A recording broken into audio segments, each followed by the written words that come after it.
Good morning. Morning. I now convene the September 2019 meeting of the Executive Committee. Will the recording secretary please call the roll? Tina Sloan, Alicia Hine, C. Michael Cooney, Marisol De La Torre Escobedo, Kevin Kwan, Monica Martinez, Ade Rodriguez. We have a quorum. Thank you. We have one action item before us today. Agenda item 1A is the appointment of the Educator Preparation Student Liaison. The item is being presented by Rhonda Brown. Ms. Brown, please begin. Good morning, Commissioners. The Commission's policy manual allows the Executive Committee to appoint an Educator Preparation student to serve as a liaison to the Commission. An announcement for the liaison position was sent by email to the deans and directors of Educator Preparation programs over several weeks, and it was also posted on the Commission's website. Commission staff worked with Commissioners Alavi, Klatt, and De La Torre Escobedo to review applications and select candidates for interviews. The requirements to apply for the position include submission of an application form, verification of current enrollment in an educator preparation program, and an essay responding to a prompt on the application itself. 11 applications were received, and the panel selected 4 finalists for interviews, which were held via conference call on September 6th. A list of the finalists are in your agenda item, along with their essay of interest. Unless you have questions, I would like to turn it over to the panel to provide more information about the interviews and the individual that they would like to recommend for the position.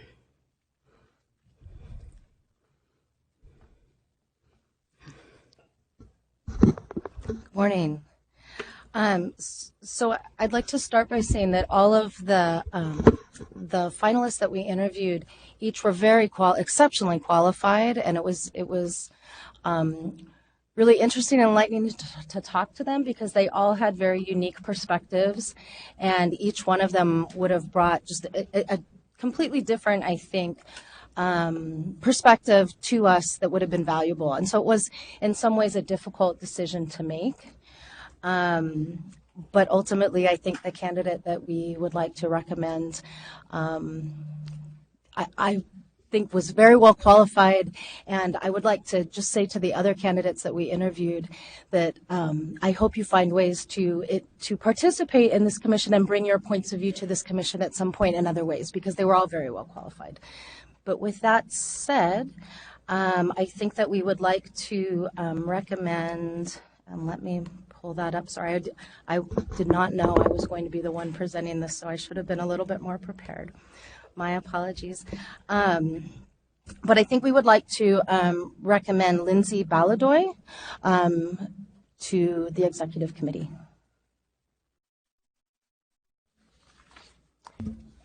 Okay. Comments? Commissioner Alavi? I will just add my thoughts to Bonnie's that they were all very well qualified, and we did enjoy talking to them. But Lindsay did stand out as someone who I think will add a new and fresh perspective to the commission, and was very well spoken, had her finger on the pulse of what's going on in her program, and seemed like she would be very action-based, just like I am. And if I can add too, just in terms of the exceptional pool of candidates that we had, they were so mindful of the issues that we're dealing with firsthand. I was just so impressed. And as Commissioner Klatt stated, they would all bring something different to the table. Wonderful. So I would like to second that motion. Great. All commissioners are welcome to participate in the discussion, but only the executive committee members can make a motion and vote on this item, which they have done. I'm actually not a member of the executive committee, so I think a formal motion might need to be made. Okay. Do I have a motion? So I would like to move to appoint Lindsay Baladoy. Thank you. Do I have a second? I'll second. Thank you, Commissioner Martinez. Do commissioners have any other questions or comments? Seeing none, we have no public comments. All those in favor say aye. Aye. All those opposed? Motion carries. Congratulations to our new student liaison, and I would also like to heartily thank our student liaison, Aya Shub, for her service to the commission. Your comments, your perspectives, the ways in which you bring your experiences in your preparation programs has been very important to our discussions and very enlightening, because you're the person we keep in mind whenever we're doing our work. So I wish you all the best on your next endeavors, and I think your students are going to be very, very lucky to have you. Thank you for your service.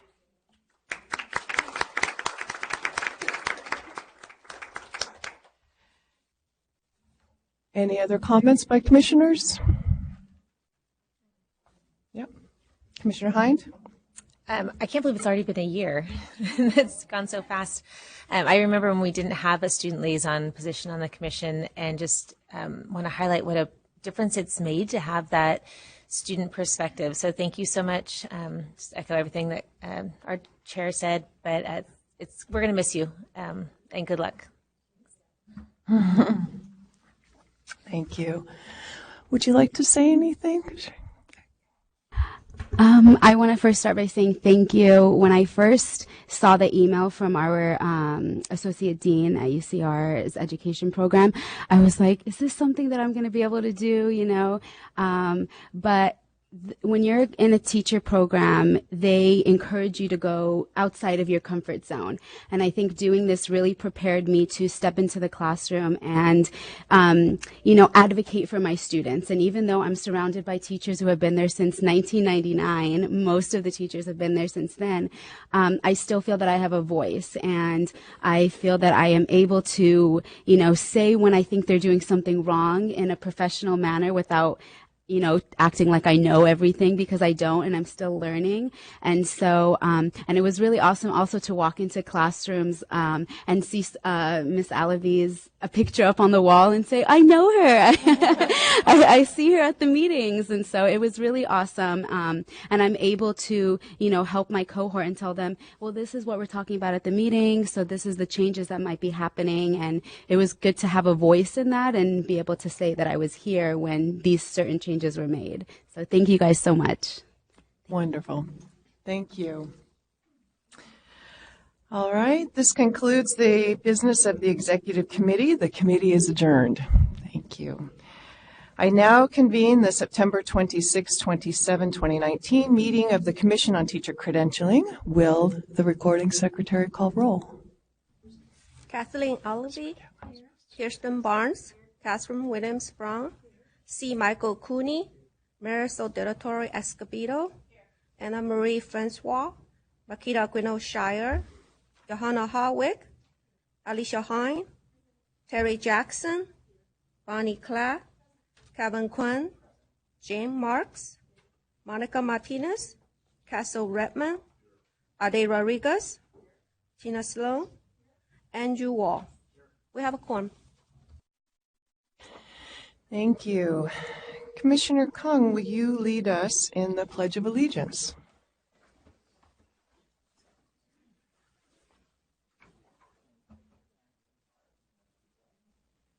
I pledge allegiance to the flag of the United States of America and to the republic for which it stands, one nation, under God, indivisible, with liberty and justice for all.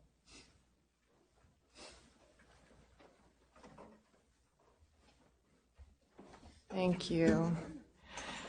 Item 2A is the approval of the August 2019 minutes. Do I have a motion to approve the August 2019 Commission minutes? So moved by Commissioner Alavi. Second by Commissioner Cooney. Discussion?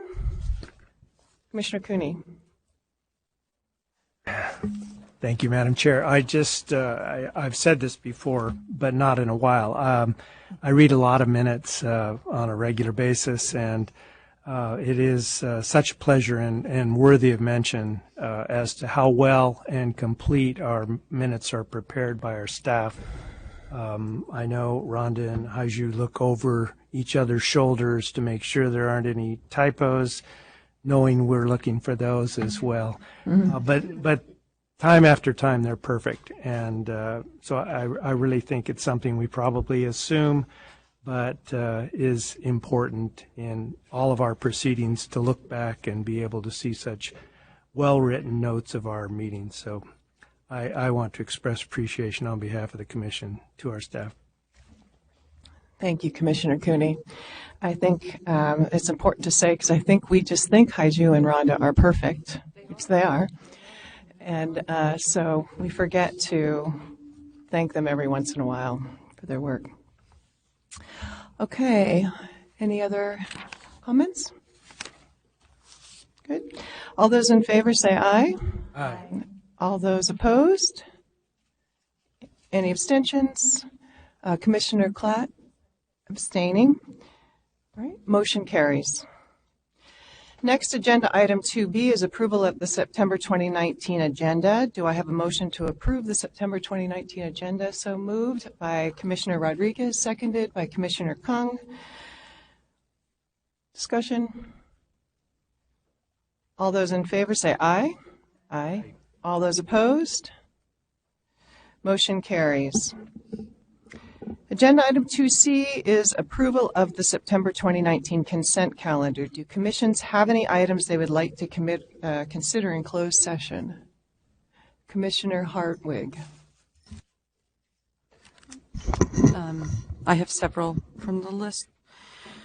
Hoffmeyer, which I believe is number 31. Huff, I think number 33. Ingersoll, number 35. Camilla, number 37, and Cron, number 39.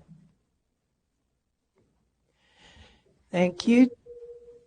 Commissioner Rodriguez? I have two, number 73, Severine, and number 78, Trathen. And by the way, 78, like, it's a little bit of an overreach because I read an extra one, and I think this was another commissioner's, so I apologize if Okay. duplicated. All right. Commissioner Kung. Yes, number 63, Potter. Commissioner Klatt. Number 57, Navarro. Okay. Commissioner Barnes. Number 4, Baxter, Keith, and number 6, Blevins, Anne Marie. Commissioner Hind. 47, Martinez, and 50, McQuigg, which is also not mine, but sorry. Any others? All right. Did staff get all of those? Need anything repeated? Good. Really, yeah, them all. All right. Thank you. Do I have a motion to approve all remaining items on the consent calendar? So moved by Commissioner Jackson, seconded by Commissioner Alavey. All those in favor say aye. Aye. All those opposed? Motion carries. So we have a meaty agenda this time. I'm going to keep my comments short. But I came here from delivering my last child to her first year in college. I know.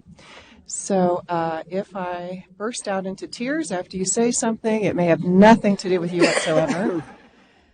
But part of that experience stuck with me, and that was they had an orientation for parents. And at the orientation, the facilitator asked, what is it that you wish for your student? And among the many wishes for well-being and friends and mental and physical health and all of those things were a couple of things that struck me as things that we all talk about all of the time, including the well-being of students.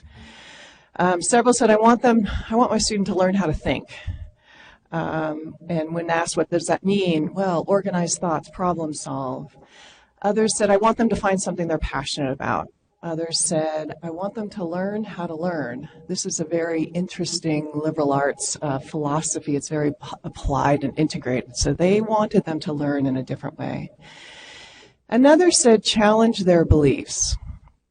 This one has stuck with me for the last few days. Well, Professor described what they do there. They tried to describe what they do in relation to the concerns and requests of parents. And he said he taught a course on incarceration, which people bring lots of their own experiences and ideas and beliefs. And he said there was one young man who was very well read, very articulate, had a lot of experience with the work, and challenged the professor quite a lot during the course and students, and brought a great deal of good thinking to the class. At the end of the class, he came up to the professor, the student, and said, "You confused me." And the professor said, "Great."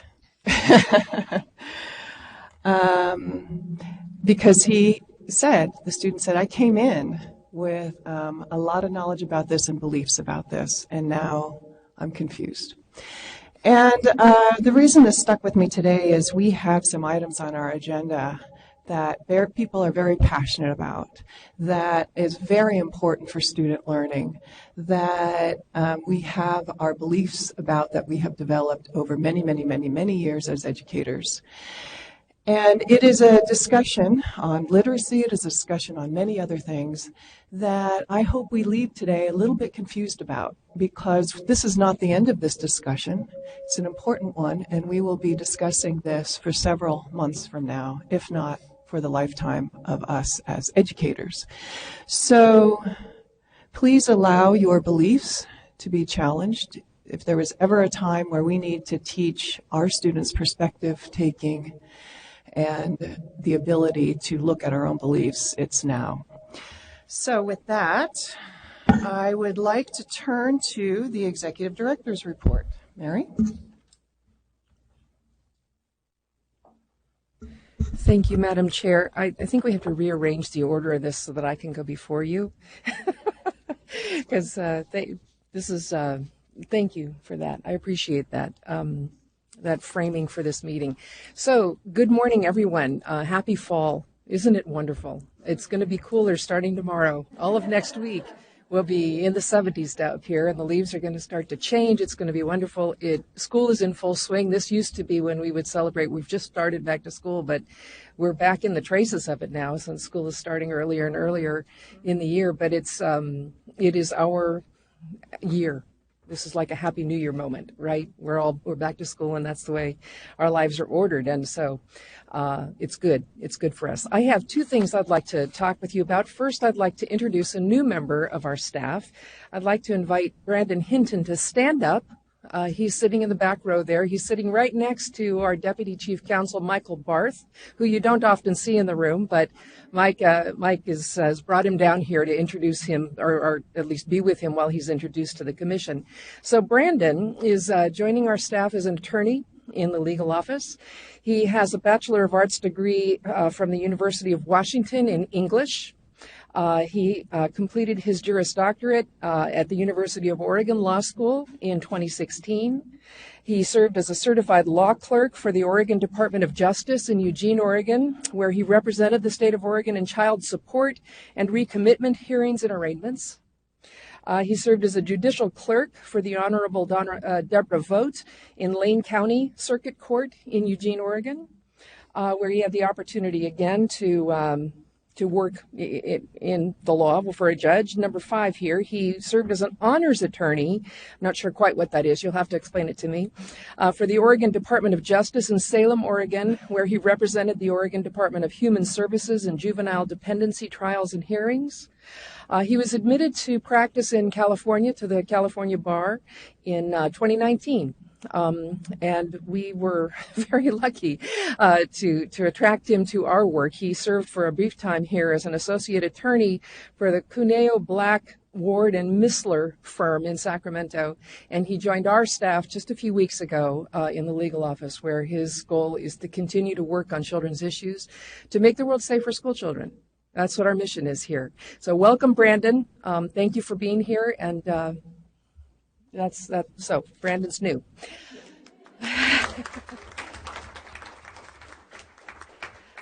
So, with every good thing, that every newcomer, there's always some departure. You know, isn't that the way life stays in balance? It's with mixed emotions that I ask Lynette Roby to. You can stand and wave to everyone, and then you can sit because I've got a lot to say. You don't have to stand all the way through it. No, you have to stay right there. So, Lynette Roby began working for the Commission in June of 2010. This was her second career, having spent the first part of her career in media, where she worked for NBC Capitol Records and David Horowitz's show Fight Back. Oh, wow. Kind of made her perfect for us, don't you think, in so many ways. So Lynette also taught communications at CSU Northridge, Pepperdine, and Moore Park Community College before moving north and going to work for Project Pipeline, the intern program here in Sacramento. She landed a consultant position with the Commission in the Professional Services Division, and she fit right in from the very beginning. And that's just the first part. Just hang tight there, Lynette. She was hoping this would be very brief, but sorry. So since joining the Commission, Lynette has worked on a wide variety of projects, and you've seen her at this table many times.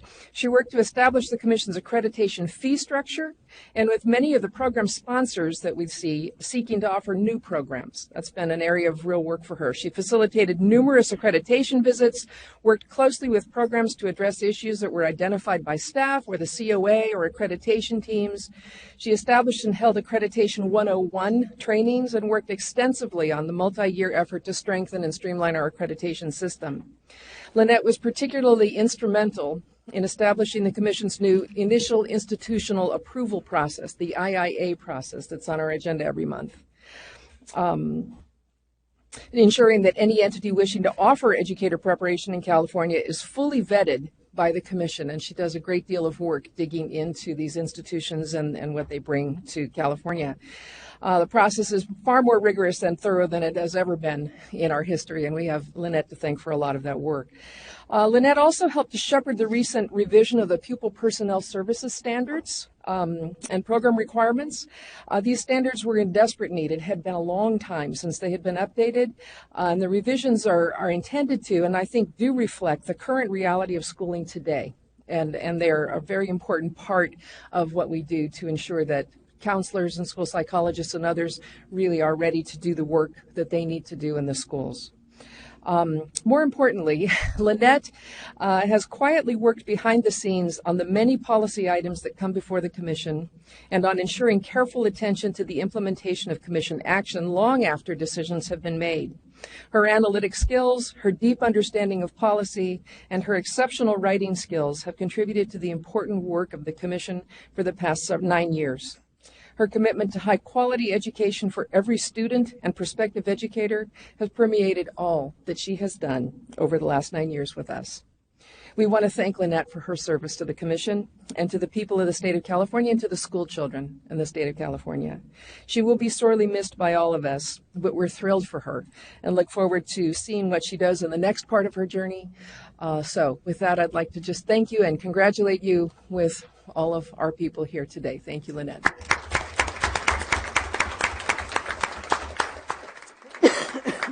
And that concludes my report. Thank you. And I would just like to add to Executive Director Sandy, Lynette, you will be missed. Your work. Thank you. Thank you for your service to us. Do any commissioners have items to report? Commissioner Jackson. Yes, I just wanted to briefly say that I had a great opportunity to attend the Excellence Through Equity Conference put on by the Riverside County Office of Education. And well-run conference. Before I attended it, people were saying, you're really going to enjoy this conference. And I've been to a lot over the years, and so you kind of try to say, okay. I was not disappointed at all, very well run, but I think the highlight, and this is for all of us to remember, The highlight was a panel of high school students from the Inland Empire that really spoke about what equity means to them, and then also giving great insight into what they would like to see schools, be. They were all students of color, and they were what the theme of what they had to say and what was summarized was that they want to be seen, they want to be heard, and they want to be valued. And that kind of permeated throughout the conference, and it really stuck with me. And so I just wanted to give a shout out that they did a fantastic job. Thank you, Commissioner Jackson. Commissioner Barnes. Just a couple things. So next week is the annual fall conference for the California Association of School Counselors. They still can register.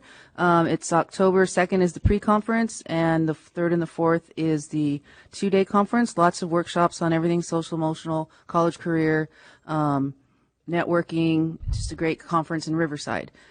Secondly, we're excited, CASC, to announce that CASC and the ACLU are launching a campaign to decrease school counselor ratios in California. So for this past year, our executive director, Loretta Whitson, has been working with the ACLU and some of our board members because they believe, well, we all believe that school counselors in every school is a student's civil right.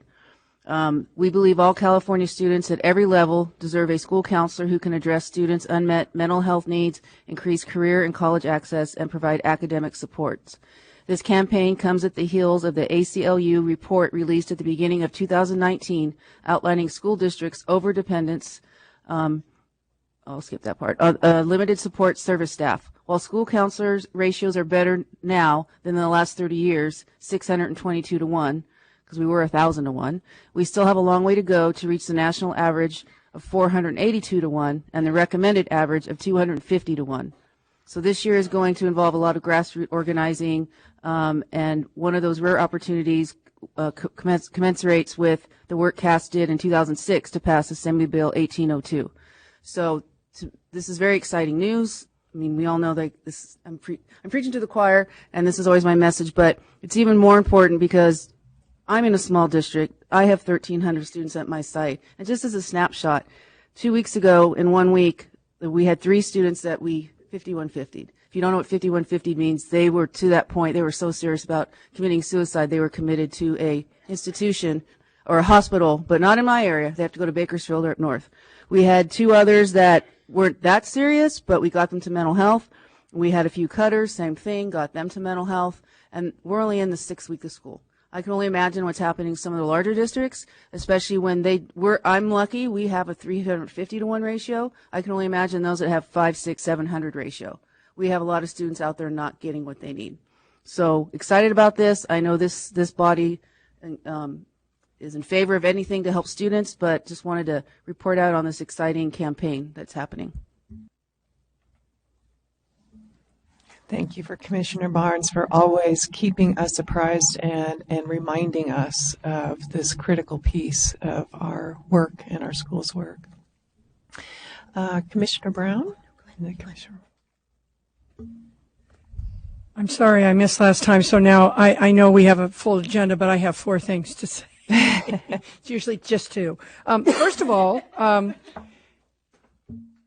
the UCLA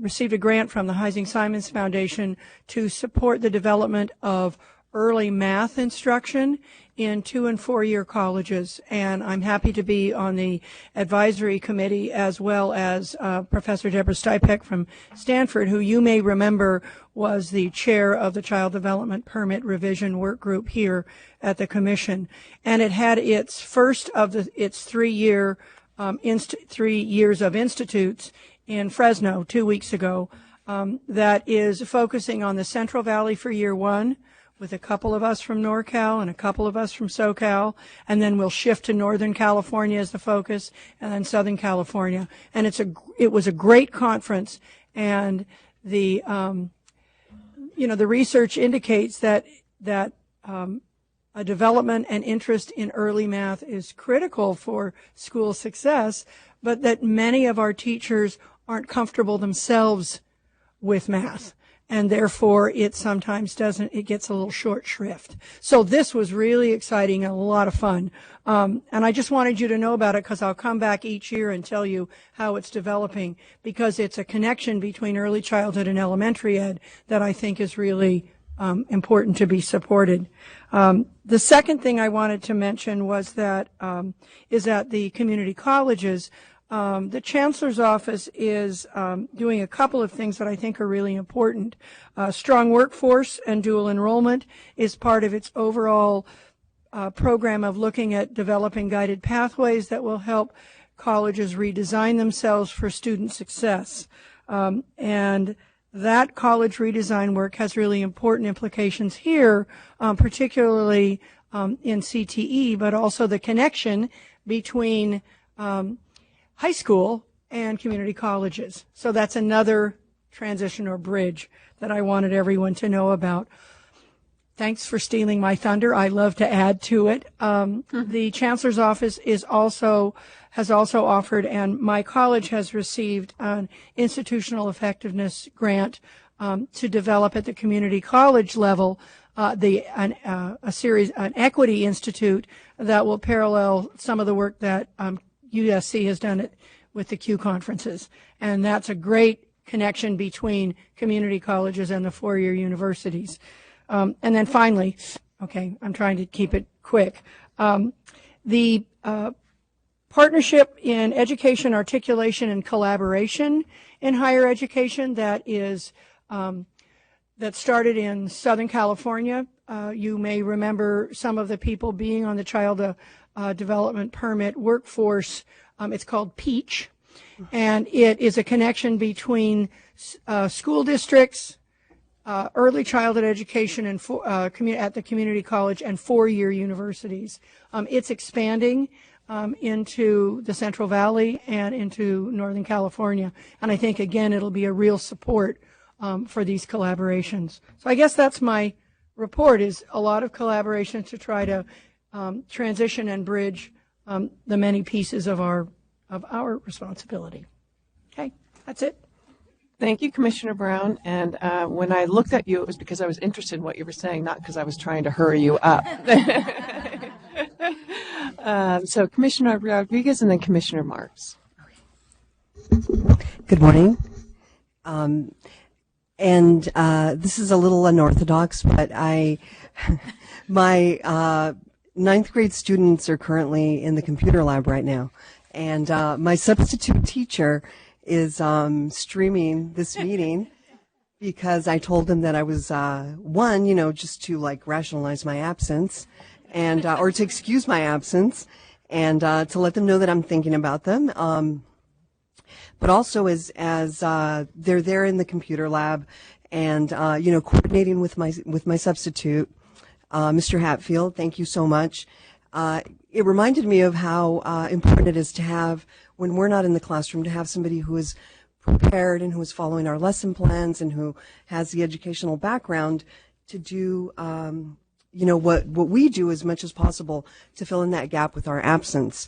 And second, I want to tell my students that, when I was first appointed to serve on this commission, other than the call, I thought, like, is this a joke? But, other than that, I do this so humbly, and it's such an honor because, what we're doing here is we're the guardians of your dreams, talking to the students now. You've all shared your dreams with me of what you want to do when you graduate, those of you who want to go to Ivy League schools, who want to be in charge of a pediatric department, play for the NFL. You have these big dreams, and the work that we do here is we make sure that we have people in front of you that can make that happen, that, we're guardians of your dreams. And so that's why I'm not there, but I am there in spirit. And thank you for indulging me. I'll indulge you anytime. Commissioner Marks. Well, I'd like to thank my sub, too. I'm pretty sure my students aren't watching, or at least I hope not. I like to put a shameless plug in for my school and our curriculum. We are celebrating 100 years of Waldorf education internationally. And our school, which is the only school in the nation that is completely under the umbrella of our school district, is the only public Waldorf school in the nation. And we celebrated our 25th anniversary this year. And I invite everyone to YouTube, 100 Years of Waldorf Education. I think you'll be inspired by the rigors of what we offer children in the public school sector. And just the wonderful, curious minds that I get to work with every day. So public Waldorf education is possible underneath the umbrella of a school district and not as a charter school. And I would just invite you to open that door. Thank you. Other commissioners? Commissioner Kung? Just really briefly, I'm excited for a new school year. And this year I have a student teacher in my class. And it's great because I get to see exactly she's doing her EdTPA, her practice of it next week. And it's great to see how excited these new student teachers are. Also helps me see, wow, this EdTPA is very rigorous. And so I'm excited to see it in action. Thank you. Other commissioners? Okay. Do any liaisons have items to report?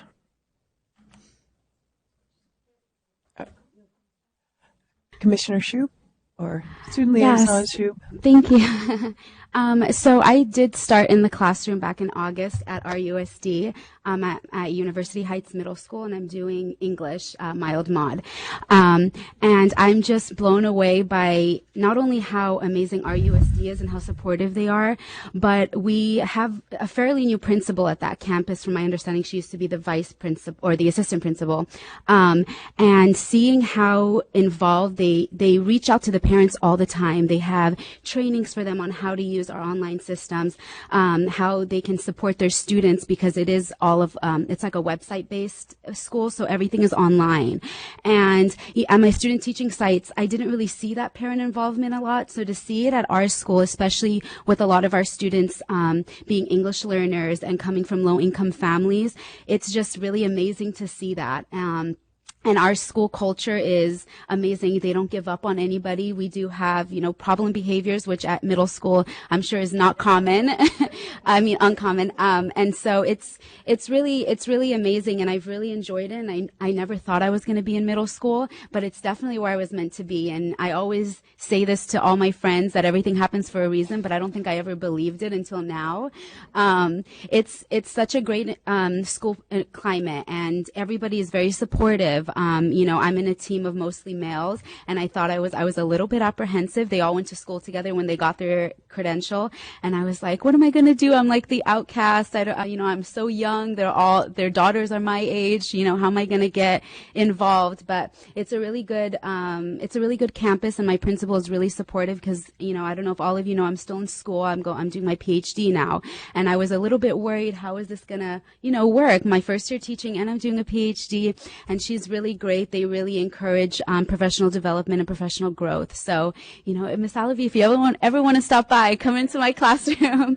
My students are great. But yeah, and I thank you guys for everything you taught me, because I think I'm strong and I'm confident because I'm hearing all your guys' stories, and I know it's okay to make mistakes. So thank you guys.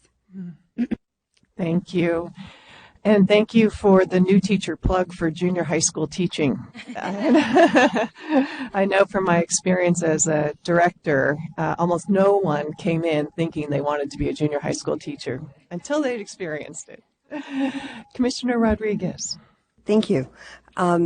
Just a quick report on accreditation. Mm-hmm. We had a Zoom meeting August 6th, and with a school that's going through their provisional, correct?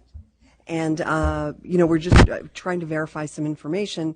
And before it comes to you, some documents have been sent since, and the next accreditation meeting is October 24th. So the key is knowing that the accreditation committee is working hard just to make sure that one, everything is set when we have our meeting, but two, that all of the approvals before they come to us everything checks out. So it's exciting and good work. Thank you, Commissioner Rodriguez. Any other liaison reports? All right, I now recess the general session and move to the Fiscal Policy and Planning Committee. Commissioner Martinez, will you please convene the committee?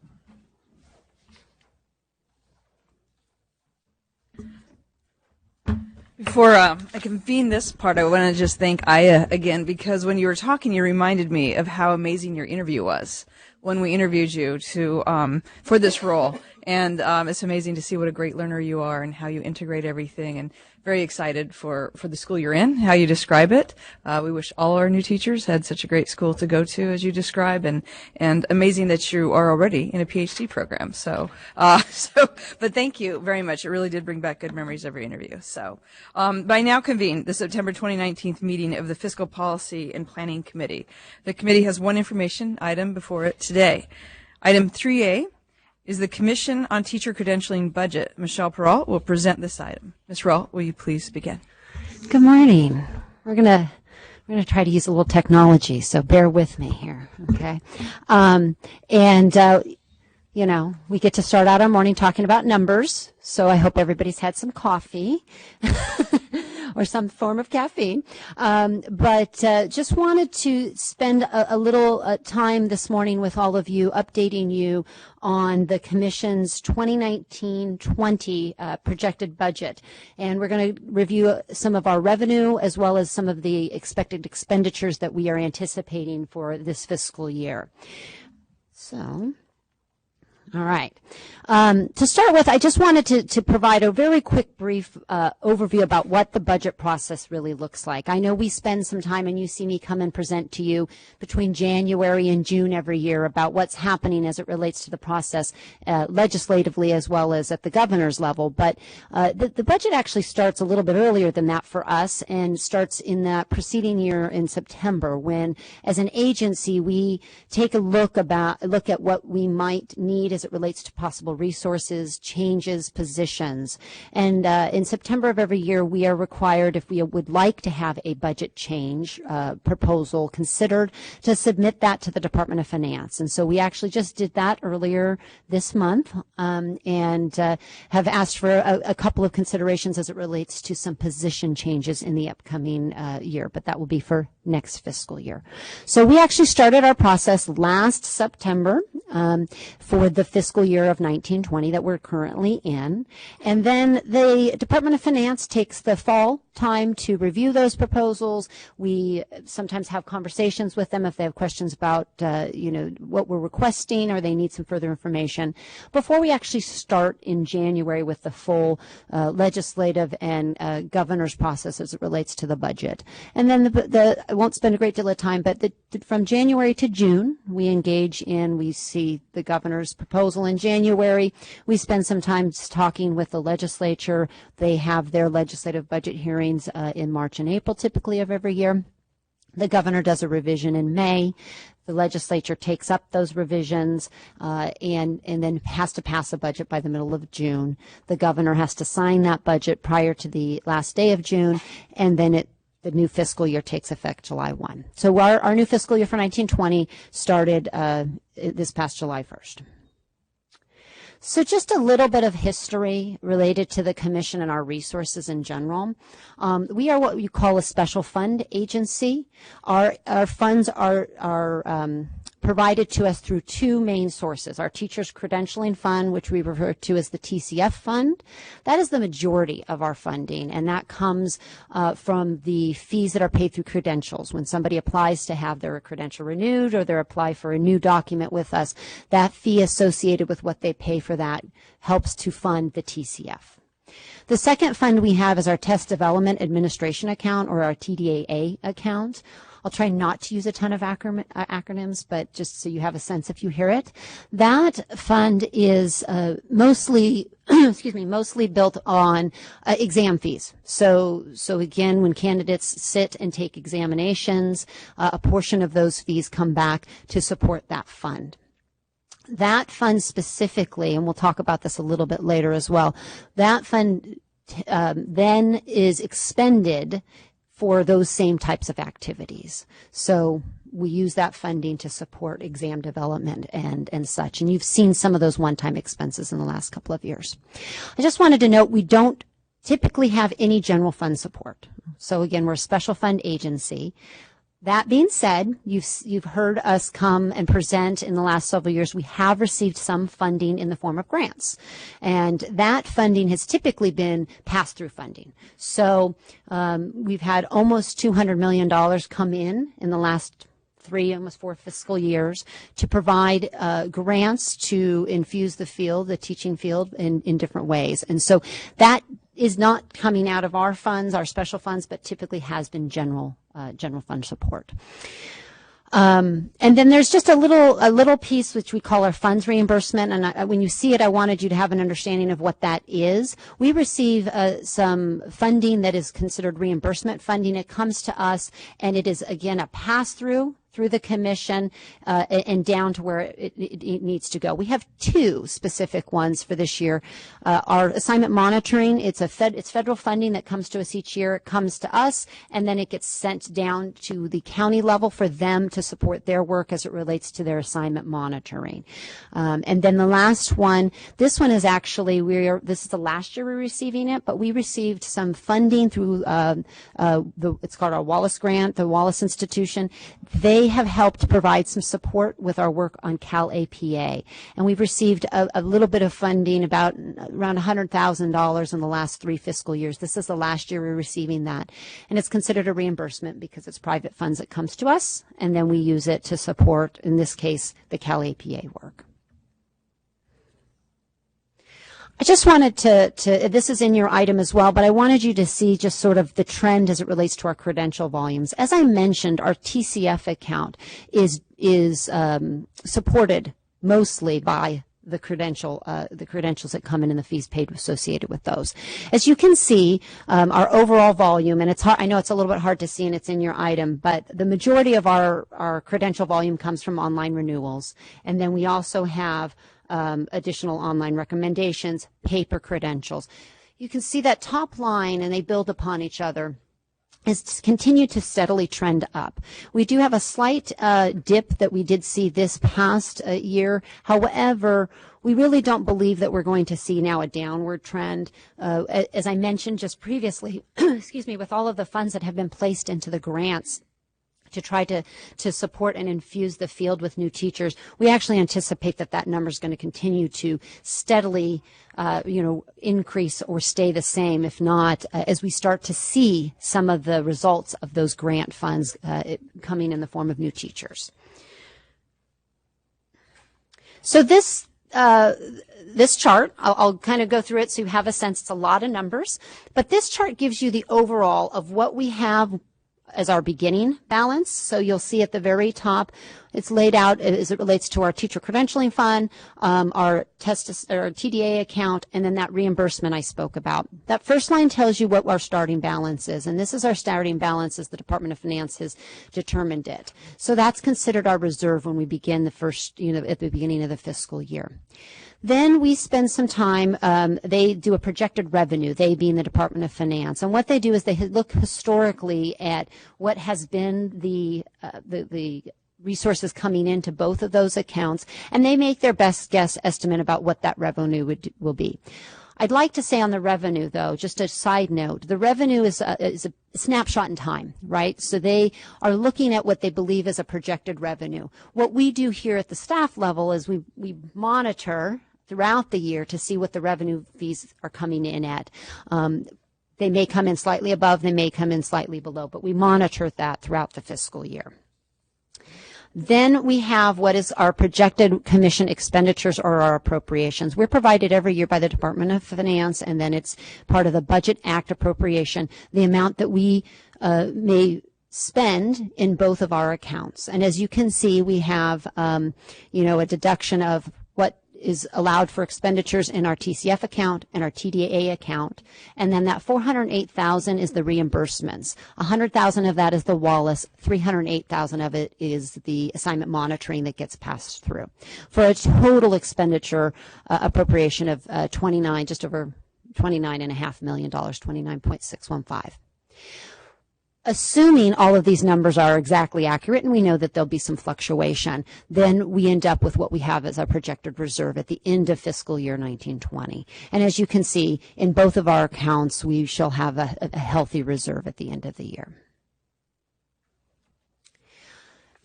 This chart actually shows, and I just talked through that with you, but this is our actual Budget Act appropriation, okay? And I put this up here because I just wanted you to have a sense of the percentage breakdown between the two accounts that help fund and support the agency's work. You can see that our TCF account is nearly 80% comes in on that account, and the TDA is about another, 20%. So those make up the total amount of our appropriation. And I will note, just so you have a sense, that when we have revenue coming in, that the percentage breakdown of the revenue coming in those respective accounts mirrors what they give us in our appropriation. So obviously we bring in much more in our TCF account, therefore the allocation or appropriation for expenditure is higher out of that account. So let's talk about some of our projected expenditures. At the conclusion of the budget process, and we now have what is our Budget Act appropriation, we spend time looking at what are going to be our expenditures and what do those break down to look like. As you can see, our salary and wages make up a good majority of our expenditures. They are actually about 80%. You combine that with what we call our non-discretionary operating expenses and equipment, what we refer to as OE&E, and you get about 84% of our total budget is determined really within, from day one. And we look at the way we build those numbers is based upon previous year's expenditures for salary and wages, understanding that there'll be some fluctuation with possible increases for negotiated salaries. And then our non-discretionary expenses and equipment are really laid out for us. Our OE&E are laid out for us. And I'll talk about what those look like in just a moment.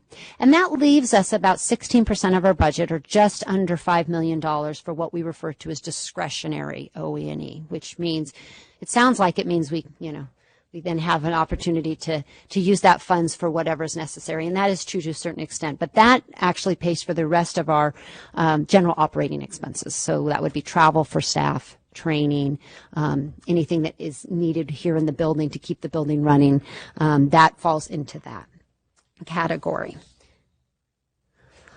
Just to give you a sense of what our OE&E breakdown is. So once we've taken out salary and wages, we end up with just over $11 million in our OE&E. Excuse me. That non-discretionary that I talked about. We have a couple of line item budgets, or we have a couple of budget line items that are dictated to us as part of the Budget Act appropriation that comes to us from the state. The big bulk of those would be our Attorney General discipline casework. That is a line item that was created, almost 6 years back now, or no, not quite that far back, to provide support to the Attorney General's office when they are assisting us with our disciplinary cases that end up over there. That is just over $5 million of that $7 million of non-discretionary. The accreditation system ongoing support, just so you have a sense, many of you were here when we went through what we called SSAP, our strengthen and streamline our accreditation process. As part of that, we revamped the process itself and put much of it into an online space. So with that comes a need for some ongoing supports and updates. And so we have an allocation that's a line item allocation to us to do that of about $310,000 a year. That's line item for accreditation. And then the last one, and this one is actually only a one-time for us this year, you probably heard me mention it earlier in the year, is our special education teaching performance assessment that we are going to develop and implement. They gave us just over $1.2 million. That will only appear in the budget this year, but it is also its own line item. And then I just listed on the other side for you what some of our discretionary items are. As I already mentioned, it's some of our general costs related to training, travel, office supplies. It also obviously supports our meeting costs as it relates to the meetings that we have here as a commission body, the Committee on Accreditation, the Committee on Credentials, covers those types of costs. It covers all of our accreditation site visits that occur in the spring through our professional services division. And it also helps to support anything we need on development of standards and our disciplinary investigations. So We call it discretionary, but you might note that some of these are actually required by Ed Code. We are required to meet as a commission body. You're required to meet the Committee on Accreditation. We are required to have an accreditation process. So we put that in the discretionary pot, but we know that those are reoccurring and have to happen. Exactly. So let's just look a little bit. I like to note some one-time expenditures. We have this happen, fairly regularly every year where we have some one-time expenditures. And I just wanted to highlight for you so you had an idea of what those are looking like for this year. As I already mentioned, the special ed TPA that will be developed is about $1.2 million, and that will be a one-time expenditure. We also, and I'll talk about this a little bit in my next item with the ledge update, but our assignment monitoring system is being developed. We had funding for that in last year's fiscal allocation, and a system was created. As we have moved through the legislative cycle, we have some additional needs as it relates to assignment monitoring related to charters, and so we are needing to enhance the system before we roll it out fully. So we will have some one-time expenditures related to that. And then we have, and this happens on a semi-regular basis with all of our divisions, but we are been told that we will be having an IT or information technology security assessment. It's an audit where they look at everything that we have as it relates to our technology, our policies, and such. And of course, that costs, we have to pay them to do our assessment. So that's a one-time expenditure of about $60,000. And then really last, I just wanted to let you have a sense of some of the things that we look at. Obviously, we manage and maintain the budget annually. We look at the budget each month to make sure that what we are anticipating and projecting for expenditures are in fact coming in, as well as on the revenue side, watching revenue to see where it's coming in. But we have seen some trends that are happening, and it's something that the staff continues to look at, and it may end up being that some of these are we decide that we need to actually address them in a more permanent way and may become a future budget change proposal that we would ask the Department of Finance to look at. The first one is our temporary staffing and overtime. We have noticed that year over year, we are increasingly using temporary staff. So these are staff that we can keep for a couple of years, and they're really supposed to be used for projects, right, that have a start and a stop. But we are starting to use temporary staff in a more long-term way.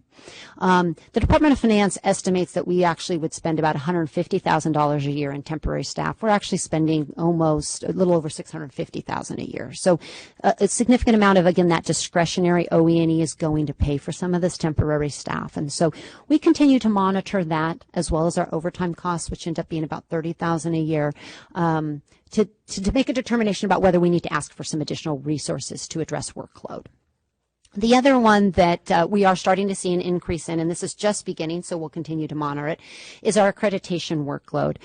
Typically, the Professional Services Division has been seeing one new request for accreditation every year to every other year. That has jumped in the last couple of years to almost an average of 3 new requests a year, and we're looking at that to determine, what's the upward trend, and is that going to be a sustainable upward trend, or is there just something that's driving it right now? So that's something we will continue to monitor. Obviously, it has an impact on cost. And then just so you do have a sense, I mentioned the Office of the Attorney General's costs for discipline work. They have a line item, as I mentioned, of about $5.5 million, just a little bit over. Their average billing to us has been about $3 to $4 million. So we are still monitoring that to see whether that is the correct appropriation level, and if it's not, whether there, could necessitate an adjustment related to that. So again, these are trends we continue to just monitor, in addition to the overall everyday things that we monitor related to our internal budget. So in conclusion, our revenue projections have increased slightly year over year. We have seen that, and we anticipate that it should maintain that. We don't anticipate any sharp decreases. Our budget allocation, or our appropriation from the administration and from the state, has continued to remain steady. As you see, we are anticipating to continue to have a to have a healthy reserve at the end of this year. And then, as I already mentioned, we'll continue to monitor some of the workload pieces, our use of our temporary staff, and some of those other trends that we're seeing to try to determine whether we need to make some adjustments in outgoing fiscal years. So overall, we're doing well here budgetarily. We're working hard to continue to monitor, but the picture is a positive one. So with that, I'm happy to take any questions. Great. Thank you. We will now open for public comment. And not seeing any public comment cards. The public comment period is now closed. Do commissioners have questions on this item? Yes, Commissioner Olavi. My only question is about cash flow. Do you see a market up and down, and do you have to go into reserves when you do?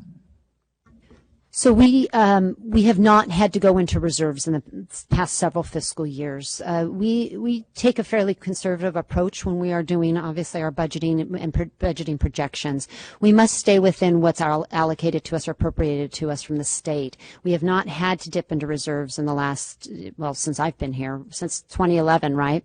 But we do monitor it closely, and if we feel like we are getting to a point that we are going to be close to that need, we tend to look at where we can do some savings in travel, training, those types of things, because we can't just dip into our reserve without requesting it, and so it's a process. Yeah, the answer is no. Yes, Commissioner Redmond. Thank you. Just a clarifying question. The $200 million you talked about over the last 3 years in grants that you received that were pass-throughs, are those public grants? Were they public grants or were they private grants? That's public dollars. The majority of those dollars were actually Prop 98 funding, and so all public. And so with that, obviously, comes that provides the avenue in which it can be used. And I should mention that, really, with the exception of some temporary one-time funding to help us with staffing, all of that is passed through. So it doesn't support any of the work necessarily here at the commission. But yeah.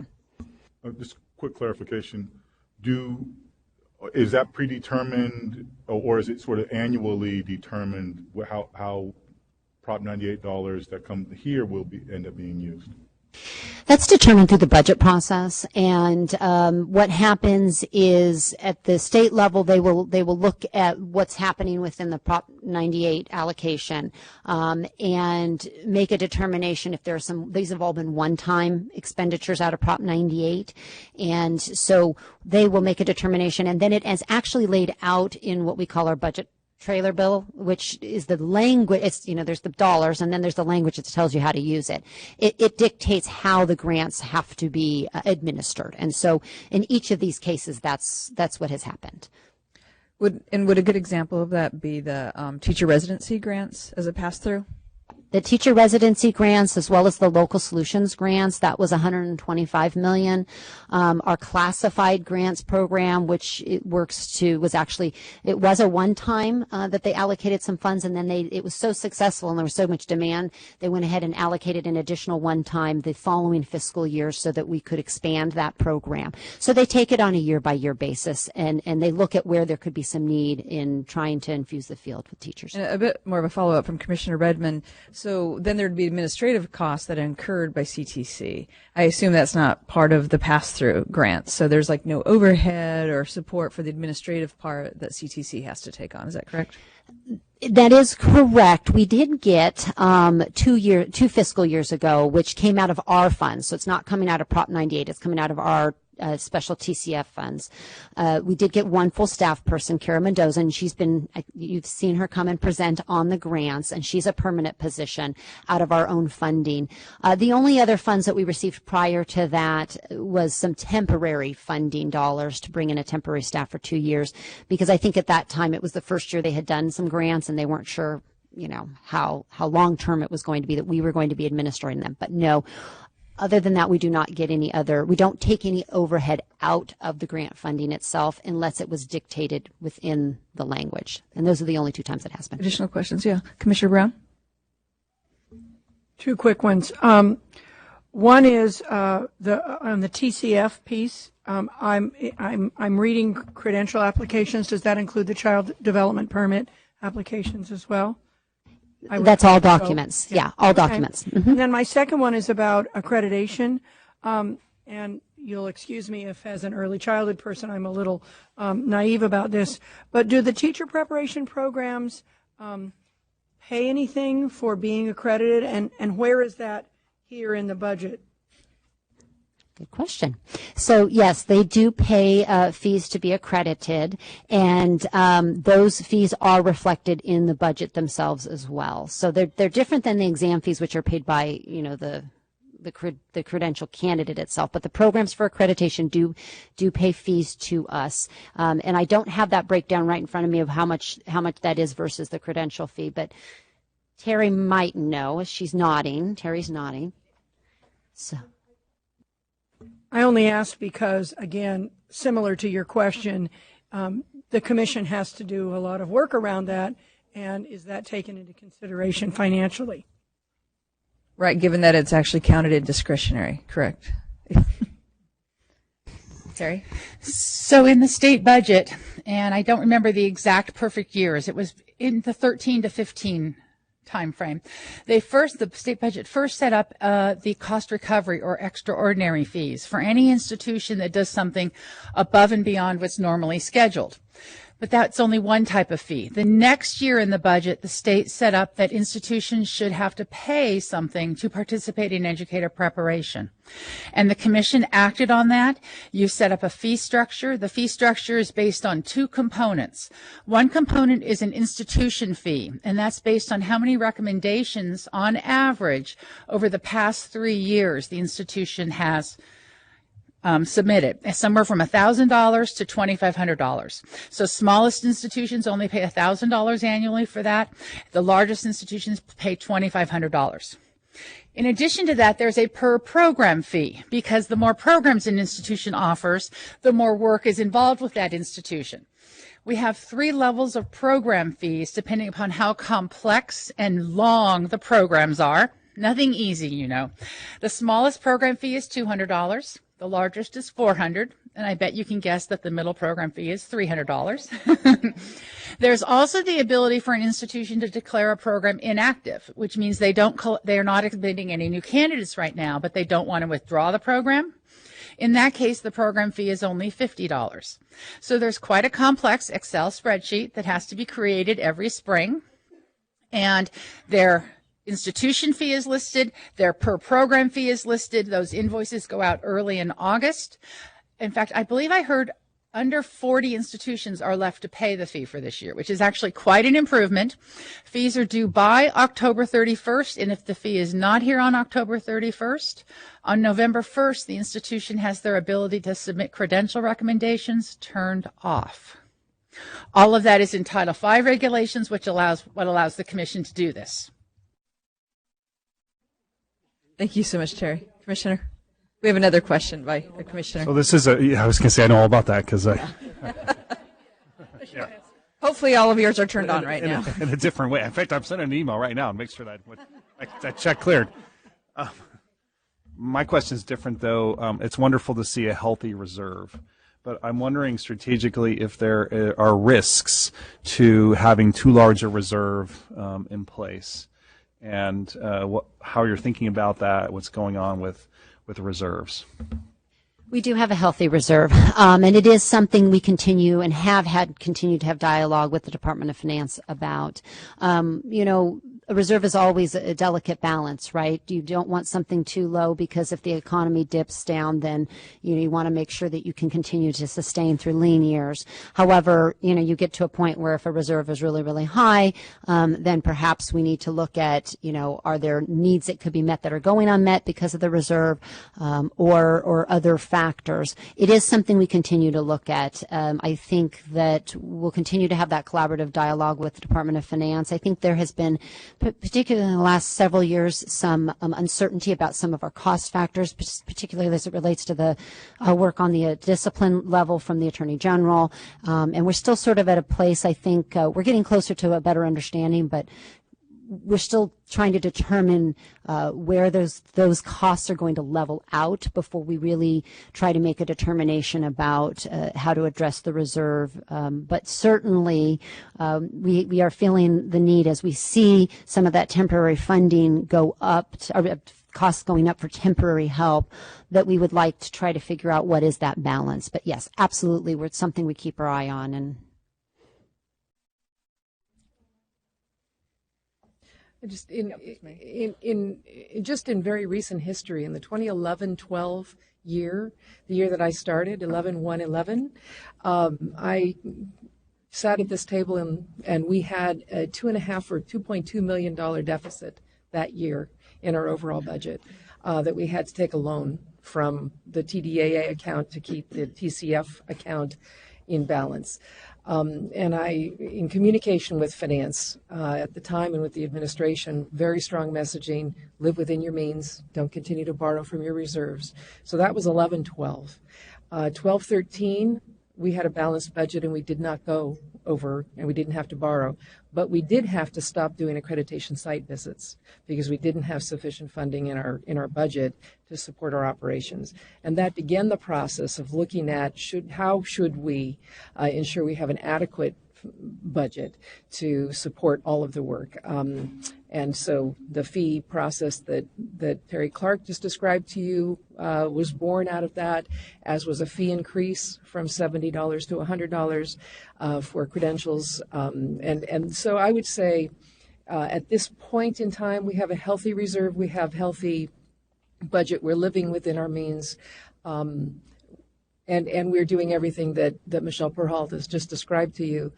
But, I think we need to continue to work with the administration on what does normal look like.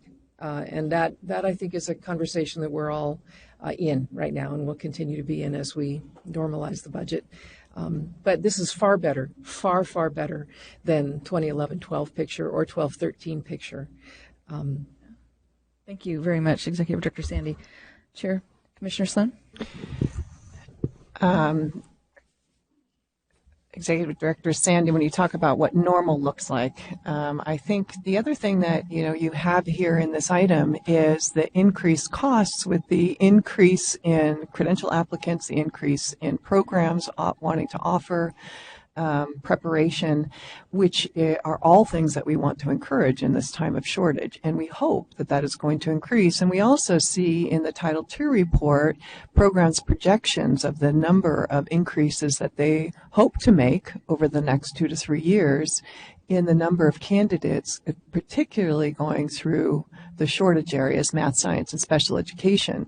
So I think we have to be particularly savvy and about ensuring that we have the funding to both support the increase in candidates that we hope come through the field, the increase in programs, and we want to be sure that our accreditation processes are well funded. We certainly don't want to be doing things that we had to do a long time ago, stopping site visits and things like that. So I'm glad to see that we have this reserve at this moment, because I think that we need to, given where we need to go in the next few years. Thank you. Great. Thank you for that perspective as well. Commissioners, any other questions? Great. Well, this is an information item. No action is needed. Thank you, Ms. Peralt, for a very thorough and helpful report. This concludes the business before the Fiscal Policy and Planning Committee. The committee is adjourned. Thank you. Next is the Legislative Committee. Commissioner Hind, will you please convene the committee? Surely. Good morning. I now convene the September 2019 meeting of the Legislative Committee. The committee has one item before it today. Item 4A is status of legislation. Michelle Peralt will present this item. Ms. Peralt, will you please begin? Good morning again. I like this not having to move back and forth. So I'm happy to say we're at the end of the legislative session. It is concluded. We finished on the 13th of this month with all bills having to get through their process. So I just want to give you a quick update. I was really hopeful that we would actually see some more signatures from the governor at this point, but he's starting a little slower on the signature train. So we'll start to see tons of action on all the bills that are in front of him in the next week or so. He has until October 12th to conclude his business. So we'll continue to monitor that. But just real quick, quick, wanted to provide you an update on some of the key bills that we've talked through as the session had been progressing. The first one is AB 1219. I mentioned it as part of the budget report. This is our assignment monitoring bill, and I'm very pleased to say that after a lot of back and forth, a lot of work with stakeholders, that bill went to the governor's office but at the very end of session. So he has that bill in front of him. I think the bill is in a good place, and as I mentioned, a lot of work with stakeholders, and at the end of the day, when it went to the governor's office, we had no opposition to the bill. So we take that as a win that it's moving ahead. Our other sponsored bill, AB 525, is our what we called sort of our technical public policy bill. It was technical cleanup bill, also moved to the governor's office at the end of session. And neither of those have had action by him as of yet, but we'll continue to monitor those, and we will report back out once we hear. I do want to mention two bills that were actually already signed by the governor. These ones went through the process fairly early, and they do have some impact on us, and I've mentioned them in the past. AB 988 was a bill that's going to eliminate some of the barriers for our special ed candidates coming from out of state and coming into California to try to clear their credential. That bill was signed by the governor. The other one that I will mention that impacts the commission structure itself directly is SB 478. This bill was signed by the governor, and it requires that currently the commission makeup has 4 public member seats. It takes one of those public member seats and converts it actually to a certificated HR administrator who is working in a public or elementary or secondary school setting. So one of the seats that are as a public seat will be converted. That process it's not dictated in the bill how that will work, so we're still working through what that's going to look like. Both of those bills, however, were signed. And then I just want to provide a few other updates. There are 2 bills that we've been monitoring closely that are also at the governor's office. AB 1505, you may or may not have heard back and forth on this bill. This is the other charter school bill that was a heavily debated bill through the entire process between charter schools, the administration, and the legislature.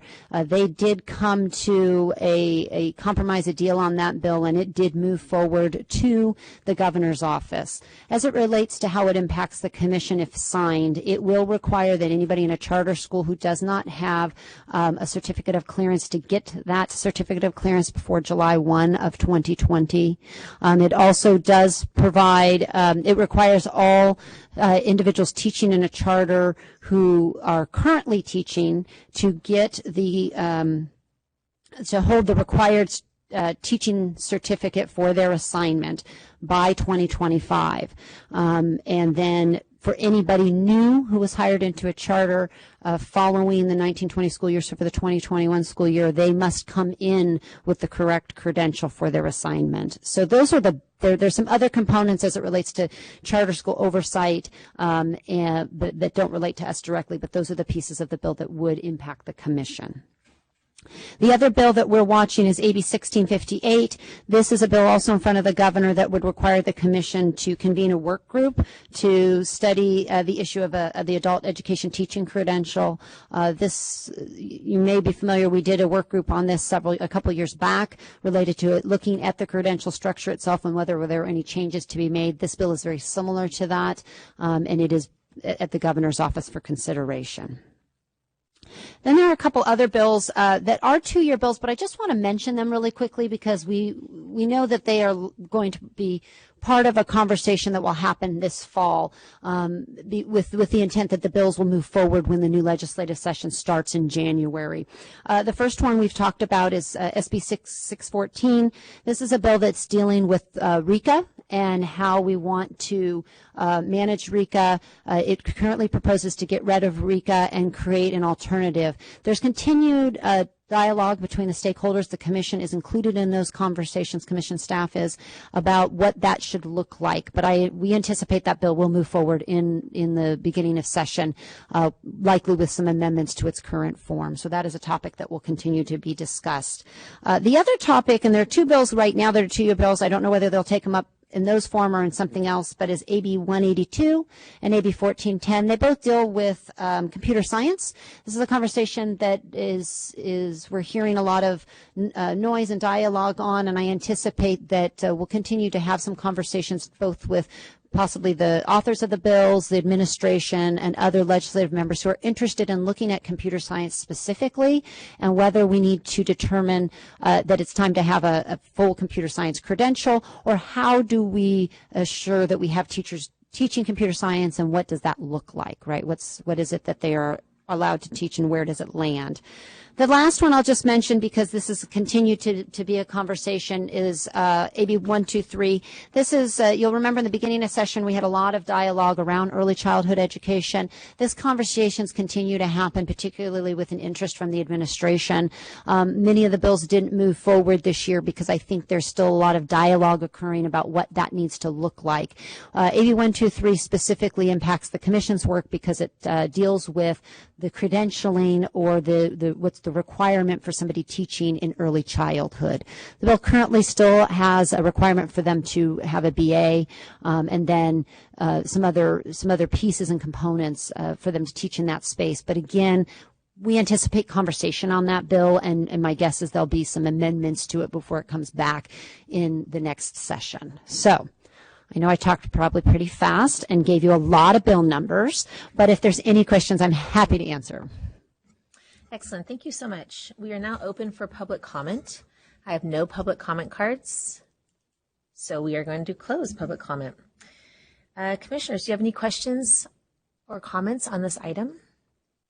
Please, Commissioner Brown. You were fast. So I have a few questions, and I'll just go in the order of the listing of the legislation. On the 1505 about charter schools, when it says it's enrolled to the governor, that means that he has until October to sign it or something, right? Yes. Then does it looks like if it's signed, it will be required of the commission to conduct a comprehensive study. And given that we just had the conversation about funding, was there anything in this legislation about support for funding that comprehensive study? It's a very good question. No, there was not.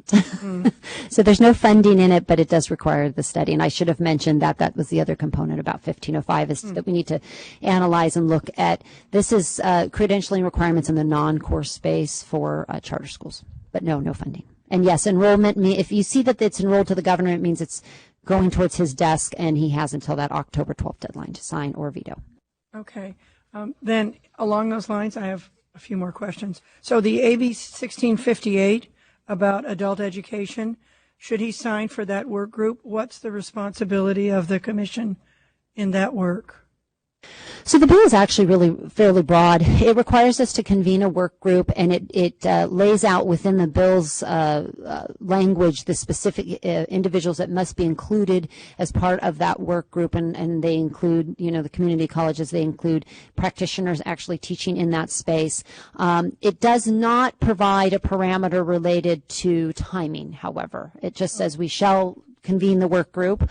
And so, again, with that bill, we actually did put a price tag on that bill because there is a cost to create work groups and to pay for travel, and we really, need staffing to do so. They did not provide it in the final form to the governor, so there is no funding in it. So given that, we've obviously articulated to them that this would be work that has to be absorbed within the current workload, and so it's kind of, it'll happen, but there's no time certain on when it can be concluded. Okay. Does that answer your question? It helps. Underfunded mandates. AB 6 with the quality improvement, if it says it's held on the Senate floor, that means it's what? Dead, dying, or flat, or what? It's technically dead for the year, and it does say held on the Senate floor because they just hadn't updated it to pronounce it a 2-year bill at that point. That's the reason it's listed that way. But it is technically, just like the others, a 2-year bill. They could take it up at any time. It actually went through its first house and went into the second house, so my guess is that they probably have some amendments that they're working on, and they maybe ran out of time and couldn't quite make it move. But it won't have to go back to the beginning of the process. It will start at the Senate floor. Okay. And then AB 123. So it's not moving forward. So it's the 2-year bill and the held on the floor are kind of the same. Okay, because that has pretty serious implications for the work that's been done here at the commission. Like if it really were before July of 2020, that's soon. It is. Yeah. And if you see 2-year bills, so legislative sessions are done in a 2-year cycle. So anytime a bill doesn't make it all the way through the process in the first year, it's considered a 2-year bill, and they can take it up in the following legislative year. If it doesn't move next year, however, at the conclusion of the legislative session, it is officially considered dead, and they would have to reintroduce a brand new bill in the following year, just so you have a sense of the cycle. Do you have any sense of the legislative intent there? On AB 123? Yeah. I think we've been in dialogue with the author on the bill. I think that they would like to obviously move something related to early childhood, but we're still working on some of the details of that bill of how it would work. That bill's going to have a longer process because there is still some dialogue and there is interest from the administration in this bill. So I would anticipate when the legislative session starts that they'll be part of the conversation about what it ultimately looks like, because not only its impact to us and our workload and what's required for somebody working in that, but there is other pieces to the bill that impact at the local level as an employer, right? And so there's some serious cost factors that really, to be honest, that will be a conversation that happens between the administration and the legislature about whether there's support for that. Okay.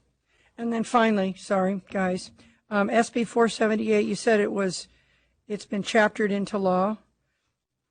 I read your summary and I don't quite understand it.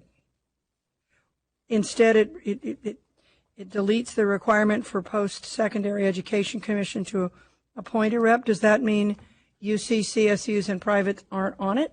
No. I just didn't quite understand that. So 478 does two things, and I didn't mention that second component, and thank you for bringing it up. The first component is that right now there are 4 public members that sit on the commission. Mm-hmm. So it converts one of those to that HR appointee.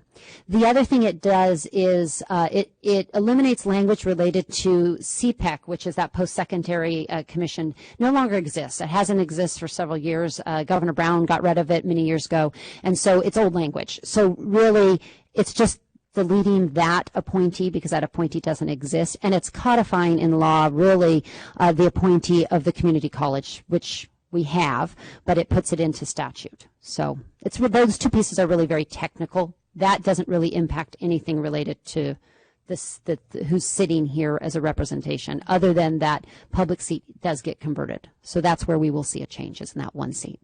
Okay. Does that answer your question? Okay. Thank you. Great questions, Commissioner Brown. Commissioner Hall, you look like you're going to want to say. So I'd like to mention another bill which is having an impact on supervision, how we supervise teachers and teacher education. That's AB 1466, which has passed and is on the desk of the governor. And that relates to private institutions and how they compensate adjunct faculty. And it has created quite the firestorm. And in the schools of ed, the dynamic is how we will have to pay adjunct faculty and particularly supervisors of student teachers. Those of you in the public sector are exempt from this, so you don't enjoy what we're enjoying at the moment in terms of compensation. But I think it certainly will come up in visits because there's a lot of change happening. Thank you. We've noted it, and I'll make sure Terry notes it too. Thank you. Other commissioners? All right. Well, thank you so much, Ms. Prahl. This concludes the business before the Legislative Committee, and the committee is now adjourned. Thank you. All right, let's take a 10-minute break. We should be back here in our seats at 10:43. Thank you all. We're ready to start. I said 8:43 because I meant 8:45, and here we are at not 8:45, 10:45. Here we are. I will, next is the Educator Preparation Committee. Commissioner Rodriguez, will you please convene the committee? Thank you, Commissioner Sloan. I'd like to call the September 2019 meeting of the Educator Preparation to order. We have 8 agenda items. 4 of the items are scheduled for today, with 4 more for tomorrow morning. And we're actually going to switch 5B with 5C, so we'll go 5A, 5C, and then 5B. All right? Just so that you can plan and organize. And so our first item, 5A, is the draft subject matter requirements for draft teaching performance expectations for the new single subject theater and dance credential. This item is being presented by Phyllis Jacobson and Michael Taylor. It's an information action item. Mr. Taylor, will you please begin? Sure. Good morning. This agenda item this morning brings you draft subject matter requirements, or SMRs, as well as draft pedagogical teaching performance expectations, or TPEs, for 2 new single subject content areas, as mentioned, theater and dance. These draft subject matter requirements and TPEs were developed with the input from highly qualified content experts appointed by the executive director based on an application and review process. SMRs are content-based standard statements that describe the subject-specific content knowledge required for an individual to begin work as a teacher in California public schools. The SMRs serve as the basis of the depth and breadth of knowledge to be measured by the Commission Subject Matter Competency Examinations, the CSETs, and as the basis for the content curriculum provided for the Commission-approved subject matter waiver preparation programs. Dr. Jacobson is going to spend some time talking with you about the new K-12 content for theater and dance that began this process, and about how the SMRs were developed and how they fit together, and then we'll come back and talk about some next steps. Thank you, and good morning, Commissioners. Good morning. So these draft subject matter requirements have been developed to align with the state's recently adopted VAPA, or Visual and Performing Arts, student standards. This development work actually represented quite an unusual challenge for our content expert groups, because the VAPA standards have a different organizational approach than did the prior standards in this field. The current VAPA standards are primarily organized as process standards rather than as content standards as we have typically known them. They are also complex in terms of their progression and their interaction within and across the various arts disciplines, and they include multiple interactive artistic processes. So if you look at the figure on page 3 of your agenda item, you can see that these standards consist of 4 artistic processes, 11 anchor standards, enduring understandings and process components, and discipline-specific performance standards. This is an unusual organization from what we typically have seen. If you then look at the diagram or the figure on page 4 of your agenda item, you can see examples of how the artistic processes are represented in the corresponding anchor standards. You will note that there are more than 4 artistic processes listed on page 4, but 2 of those processes are not applicable to the content areas that we are interested in today of theater and dance. So the graphic on page 5, on the very next page at the top, provides you information on how to decode how these standards are referenced in the curriculum standards adopted by the State Board of Education.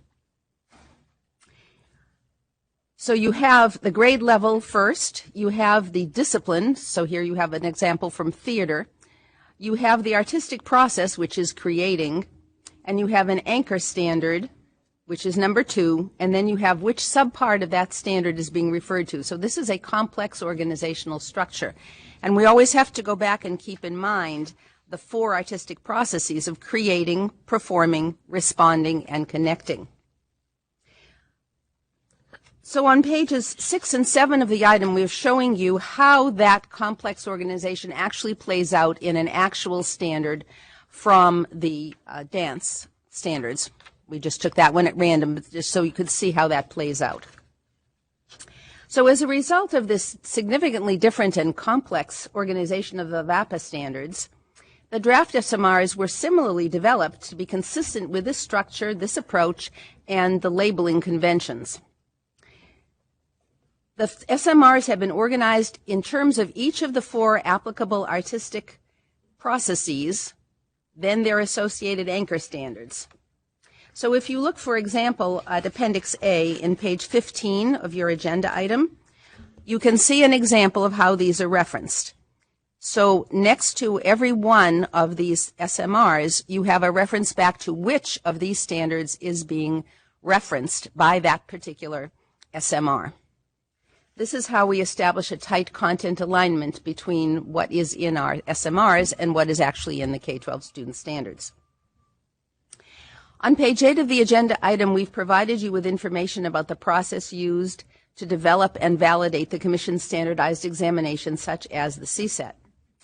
The membership of the content expert panels for theater and dance are provided on page 9 and 10 of the item, and I would like to express our appreciation for the very hard work done by these panels. We had some amazing content experts who had participated in the development of the K-12 standards and who were performers in their own right, and it was an amazing experience to work with those people, and we very much appreciate their input. The content expert panels met during the summer to inform these draft SMRs, and within the validation process for developing these, we want you to know that the Commission's Standing Bias Review Committee has conducted an initial review of these draft SMRs to assure that they are as free from bias as we can make them. And so we are now at the stage of beginning a content validation with the field for these draft SMRs as presented to you here in this agenda item. We want to make sure that the content of these SMRs is consistent with the VAPA standards and identifies the content knowledge needed by a beginning practitioner on the first day on the job. So we were very busy working with our content committee because in addition to developing the SMRs in this agenda item, we also developed new TPEs to address the pedagogical knowledge needed to teach these 2 content areas as a single subject teacher. These new TPEs are presented for your information on Appendix C for theater and Appendix D for dance. We note that the expert group did the best job possible given that the State Department of Education has not yet adopted a new framework for this content area or these content areas. There is a set of content standards, but there is not yet a framework adopted. So we tried to infer our best from what the pedagogical practice would be. But to assure consistency with the VAPA standards, we have also organized the TPEs in accordance with these 4 processes, domains. All right. Staff is requesting that the Commission direct us to move these draft SMRs for theater and dance to a field review for the public. And in terms of next steps, following that field review, we would anticipate bringing back the feedback on that field review and then the revised, assuming they're going to be revised at least a little bit based on the field review, the revised SMRs for final adoption back to the Commission in February or April, and at that time we'll start also talking about and looking at designing the new CSETs to measure this content. We're happy to answer any questions that you have for us. Otherwise, that's the end of our presentation. We don't have any public comment cards for this item. So we will now close public comment. And commissioners, do you have any questions or comments? Commissioner Klatt? Good morning. First, I want to say how excited I am about this item. Just coming from, I teach at a Performing and Fine Arts Academy, and so I've seen firsthand how theater and dance can impact our students' achievement. And for my own child, having such a wonderful theater teacher made such a difference in her life. So I'm so excited about this item. I have a question. In looking at the CTE credentials for we have one, right, for Performing and Fine Arts that would allow a teacher to get to the classroom through the CTE credential, I think, right? Am I mistaken in that?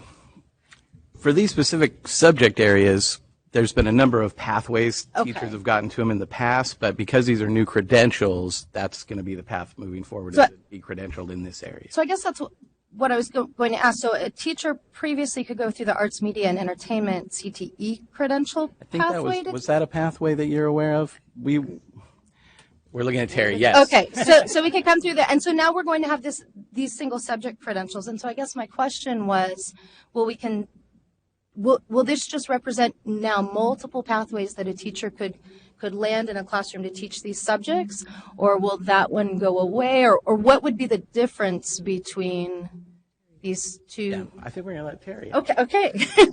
I must have asked. No, you're fine. I was considering whether I should be emailing my career technical education experts who are upstairs, or I should just come up here. So the CTE credentials do exist in 15 different industry sectors, and you are exactly right. There's an arts, media, entertainment sector, and those people are authorized to teach the theater, dance type things. They're authorized to teach them in a career technical course. They're not authorized to teach them in a course that gets A through G, most likely G credit for the CSU or the UCs. This new credential will authorize someone to teach a course that gets credit for the University of California or CSU. Everyone who holds a current career tech credential in arts, media, and entertainment will continue to hold it. It will continue to authorize them to teach. Everyone that holds a current English or PE credential that authorizes them to teach theater or authorizes them to teach dance will continue to hold it, will continue to hold the authorization. The big change is once these new credentials are out and available, if you get an English credential, your authorization for theater will be slightly more restricted because the theater that an English teacher is prepared to teach is the theater as it is defined in the English content standards, not how theater is defined in the VAPA standards. These credentials are addressing all the content that are in the VAPA standards. That was very illuminating. Thank you. That makes sense. And Terry, if I could just ask you before you leave, if a teacher is teaching theater with an English credential, once these go into effect, will they be grandfathered in and be able to do the crossover? Currently, credentialed teachers will hold their same authorization and be able to teach the same courses. New English teachers are the people that have a slightly more restricted authorization, and they could teach theater if it's getting English credit based on the English content standards. They would not be able to teach a theater class that is getting credit for a G course based on the VAPA content standards. But yes, once they have the credential, they retain their authorization. And then what happens to those people that are teaching under a CTE credential now? They would be, and then what happens with dual enrollment issues? Or we're just not going to go there now. People who hold a CTE credential continue to hold the credential, continue to have the authorization. It is in essence a property right is what our attorneys have explained to me. And so they own that property right unless they've misbehaved and had it taken away by a different division and by you as a body. Dual enrollment is a complex situation. I actually would need one of our assignment monitoring people here, and they're not in the room at the moment. That is a local employer's decision, and there are both credentialing requirements and sometimes funding requirements, and they don't always completely align. That's partly what the item on Career Tech tomorrow is going to talk about. Okay. I can wait till tomorrow. Commissioners, any other comments or questions? So I do have a question regarding the committee, and if you could tell me a little bit. I can see their names here and their geographic distribution, but was there an ethnic diversity? Do you feel that people were represented as the way our state is? Yeah, we make an effort. The executive director ultimately appoints the committees that get selected, but we have an application process we go through. We have a website that's a California recruitment site just for to recruit educators to participate in these types of reviews with us, to work on this type of stuff.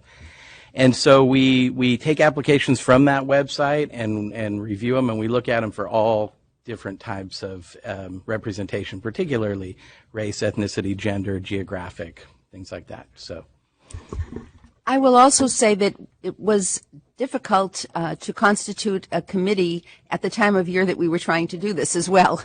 So we did our very best to look at all of these variables, including the availability of individuals. And we also double check our work because we do also have the Standing Bias Review Committee that is comprised of a very diverse group of educators who also relook at this work. Commissioner Marks? I just had a process question. As the committee was doing their work, what was the biggest sticking point that you had to overcome?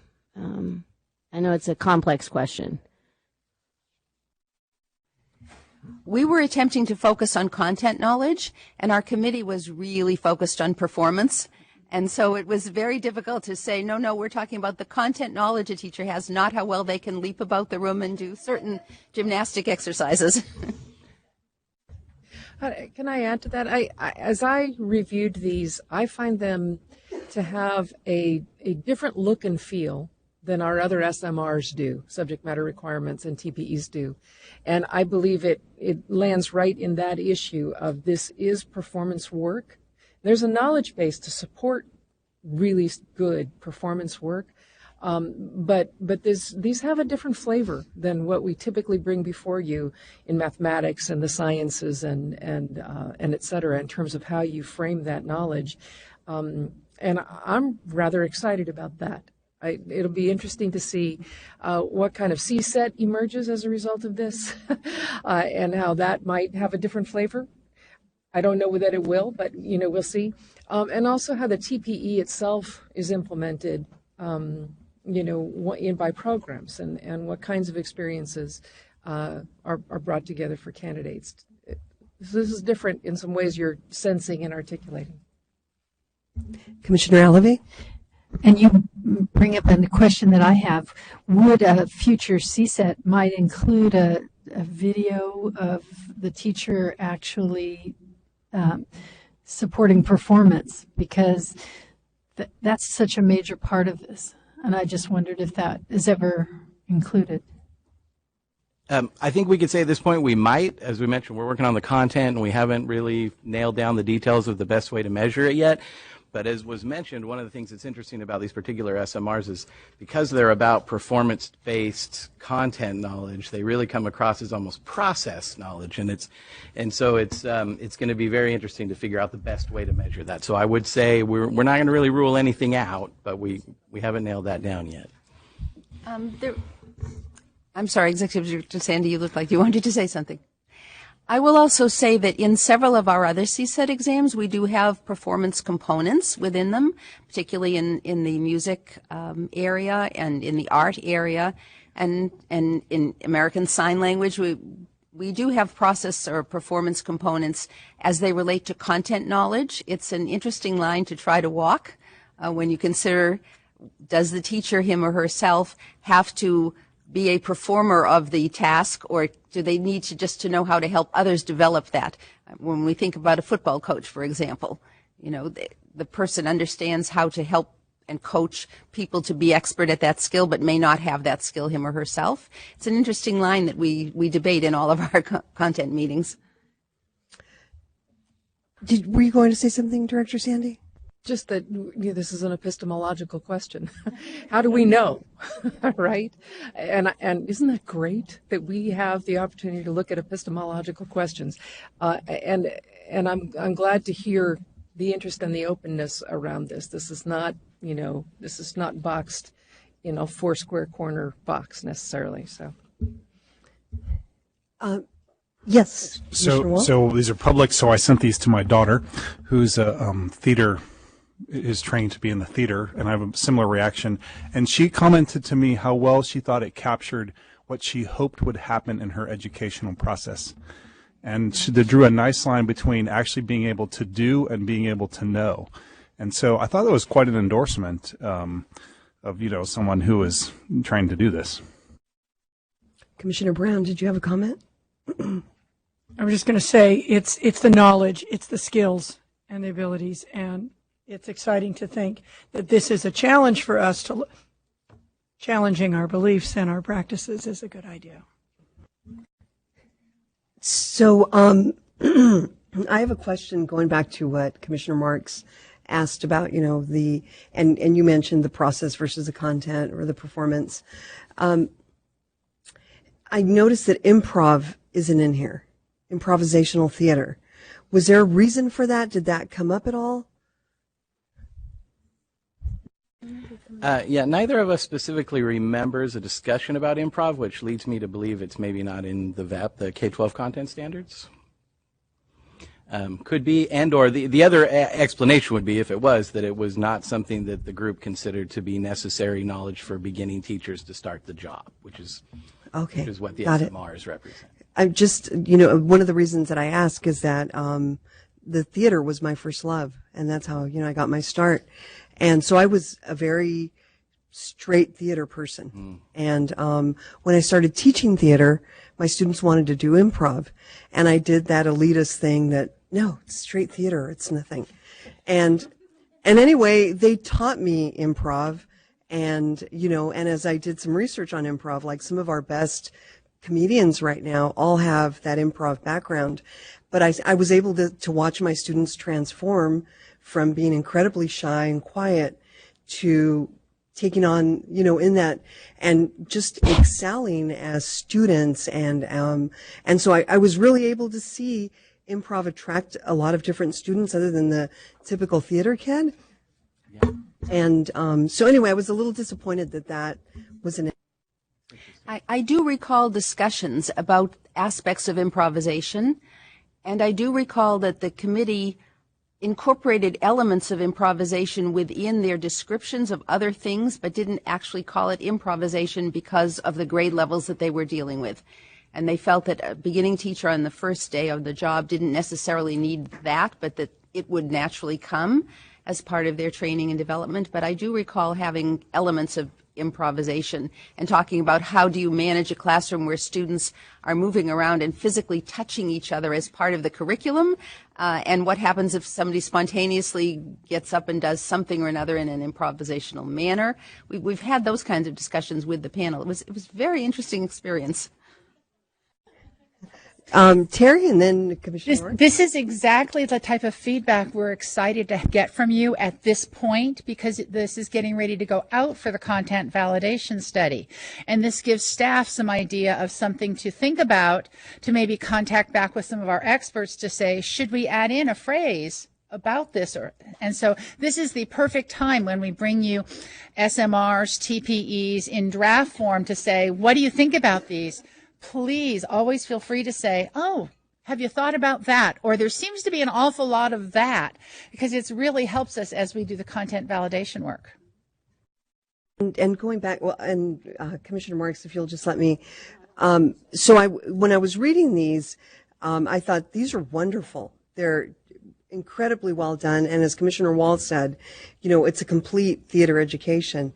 But there was something that was gnawing at me. Right, and part of that was the improv, and the other part was, while it doesn't say it's implied here, and that is like, but I felt that there could have been more, and that's like, and maybe with the little kids actually, I've seen them doing agitprop theater, like the way the Teatro Campesino did, right, to educate people about some of the injustices that were happening, the theater of the oppressed. And using theater, Augusto Boal, to show people like, wow, this is the social situation that we're in. And it's alluded to here a little bit. But, it's using theater for social change rather than, just sitting there and drinking tea. And, because that's definitely, I think that's a lot of people who go into theater really want to open the audience's eyes. So I really appreciate those comments. We did have a number of discussions with the panel about theater as a vehicle for social recognition and justice and so on. And the panel struggled with language, which is why I think you find allusions to it. rather than a very clear statement. We did struggle with language and how to express that in a positive way. So any suggestions that you have are very much appreciated. Commissioner Marks? I just wanted to reiterate, it's really exciting to see process emphasized here, process and striving. I'm really excited to see how you're going to measure this process. But I also wanted to say I saw the same thing, allusions to, but not concrete language around. So, yeah. Wall? So towards your spirit of thoughts, under the directing area, I wonder about, I didn't see ethics and power dimensions, and given the sort of public context, but also, I think that that's such an important thing to have as a competency. It's very creatively articulated, but to me that's a dimension that can be included. Commissioners, any other comments? So this is an information action item, correct? And let's see here. We are, do I have a motion to move the draft SMRs and TPEs for theater and dance forward for content review by the field? Okay, we have a motion by Commissioner Klatt, seconded by Commissioner Marks. Any further discussion? All right, we'll call for a vote. All those in favor, please say aye. Anyone opposed? All right, thank you. Thank you, Commissioners. Thank you. Okay, our next item is item 5C. We moved item 5C before 5B, in case you weren't here when we made the announcement. Item 5C is the discussion of potential addition of the new teaching performance expectations for the development of literacy and assessment considerations. This item is being presented by Phyllis Jacobson and Sarah Solari-Colombini. This is an information action item.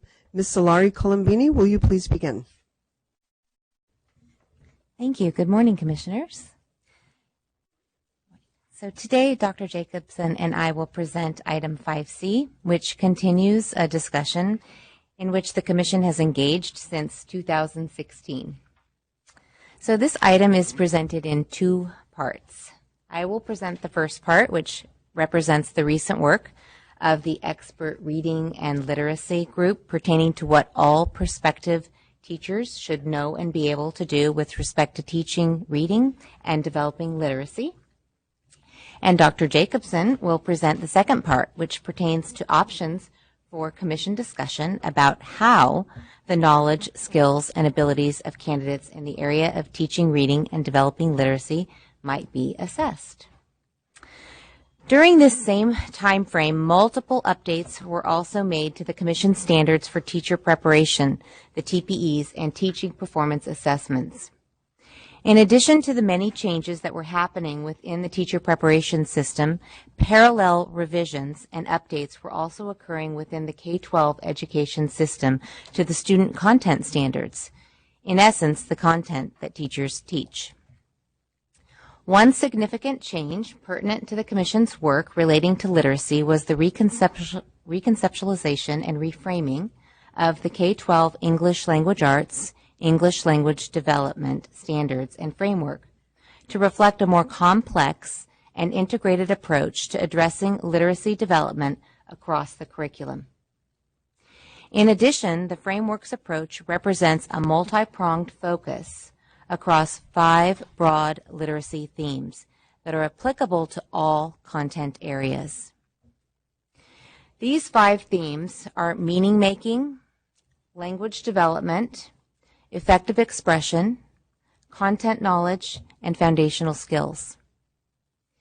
It's important to note that the updated version of the ELA/ELD standards adopted by the State Board of Education expands the responsibility for literacy development to all teachers, not just multiple subject and single subject English language arts teachers. This is a significant and critical change to keep in mind as we looked at the draft literacy TPEs presented in this item. In early 2019, so at the beginning of this year, staff worked with a reading and literacy content expert group to consider the implications for these new content standards that broadened the scope of literacy development to include the foundational skills of teaching reading, but also expanded beyond this specific knowledge and skill set. The members of this group are listed in Appendix C on page 42 of this item. The content expert group focused on the development of TPEs relating to the development of literacy and the teaching of reading to align to our current system. Staff worked with the draft language that resulted from the initial meeting and further consulted the adopted ELA-ELD framework to develop a draft set of TPEs. The Reading and Literacy Expert Group then reconvened in August of 2019 to review the updated draft and make final suggestions for consideration by the Commission. The new draft TPEs are organized into two sections. Part 1 contains 6 domains that focus on the general pedagogy of teaching and that are applicable to all teachers. And Part 2 addresses subject-specific pedagogy within the credential areas, either multiple subject or single subject. If you look at the draft TPEs in Appendix D on page 43 of the item, you will see the new draft literacy-focused TPEs intended to apply to all teachers, not just multiple subject teachers or single subject English teachers. These new TPEs focus on literacy practices within subject-specific pedagogy across all content areas and represent knowledge, skills, and abilities expected of all teachers regardless of the content area of their credential. The 5 broad literacy themes of the K-12 student standards are referenced in the text here in italics to indicate how they are connected to expectations for all teachers, and they provide an organizational framework for the language of the new draft TPEs. Let's take a closer look at some selected highlights of how these 5 themes are incorporated in the draft TPEs specifically for multiple subject teachers and single subject English teachers. The first theme, according to the organizational structure for the K-12 student standards, is meaning making. The draft TPEs for meaning making applicable to multiple subject teachers are provided starting on page 45 of the agenda item, and for single subject teachers starting on page 49. Some highlights of the new TPEs are that meaning making is identified as the central purpose of reading, writing, spoken or signed language, and all forms of communication in all subjects. The TPEs for this theme also reference candidate understanding of how students' background knowledge and experiences, language, and motivation interact with and help support literacy instruction. The second theme is language development. Within this theme, the TPEs address providing opportunities and models for students to develop oral and written communication skills on an increasingly complex level as students progress through the grades. The TPEs also address the importance of a well-developed vocabulary, including academic language, in literacy development and knowledge acquisition. And they promote candidates' teaching of vocabulary, both explicitly through word study and indirectly through the use of wide reading of appropriate high-quality literature, informational, technical, and other texts in the disciplines, rich oral language interactions, and context. The third theme is effective expression.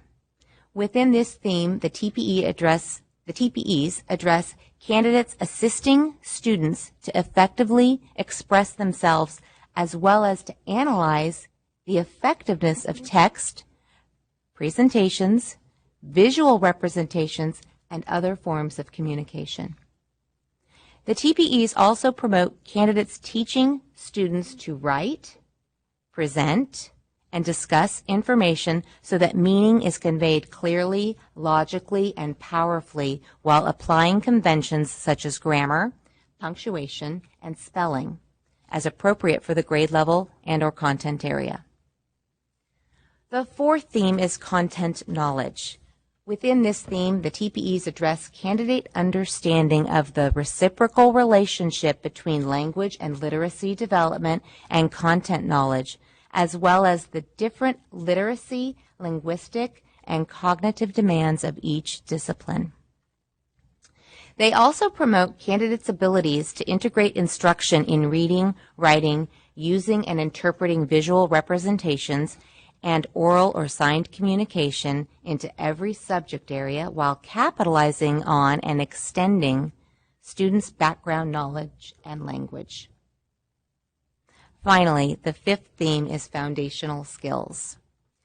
Within this theme, the TPEs address the content that is assessed on the RECA examination, including the explicit teaching and supporting student development of print concepts, phonological and phonemic awareness, phonics, word recognition, and fluency. The key difference between the language of the TPEs for this theme and the detailed RECA content specifications, also provided in the agenda item in Appendix B, starting on page 18, is primarily that of grain size.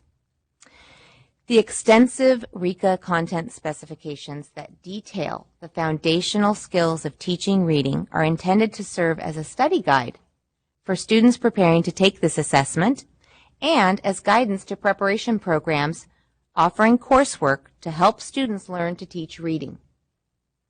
These content specifications are, however, summarized within the language of the TPEs for this fifth theme and have not been eliminated from the content of what teacher preparation programs need to provide to candidates or from what teacher candidates need to learn and be able to do with respect to the foundational skills of teaching reading. Speaking of what teacher preparation programs need to provide to candidates, it is important to reiterate that all commission-approved teacher preparation programs are required to provide candidates with opportunities to learn, practice, and be assessed on all of the TPEs. That requirement would include the new literacy TPEs if and when adopted by the Commission. These draft TPEs are currently out for stakeholder feedback through October 4th. Staff is requesting today feedback and potential direction from the Commission concerning the draft TPEs and has outlined some key discussion questions to facilitate your conversation today. The first question is, does the draft TPE language adequately address the knowledge, skills, and abilities that teachers need in order to teach reading and literacy?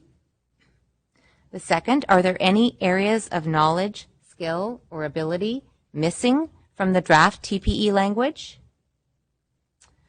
And third, do the draft TPEs taken as a whole reflect sufficiently well the range of each of the 5 themes, as well as the integrated nature of the English Language Arts ELD standards and framework? As for next steps, the staff will move the work forward and bring back the draft language after incorporating any feedback from commissioners and reviewing stakeholder feedback that we received from the October 4th deadline for possible adoption.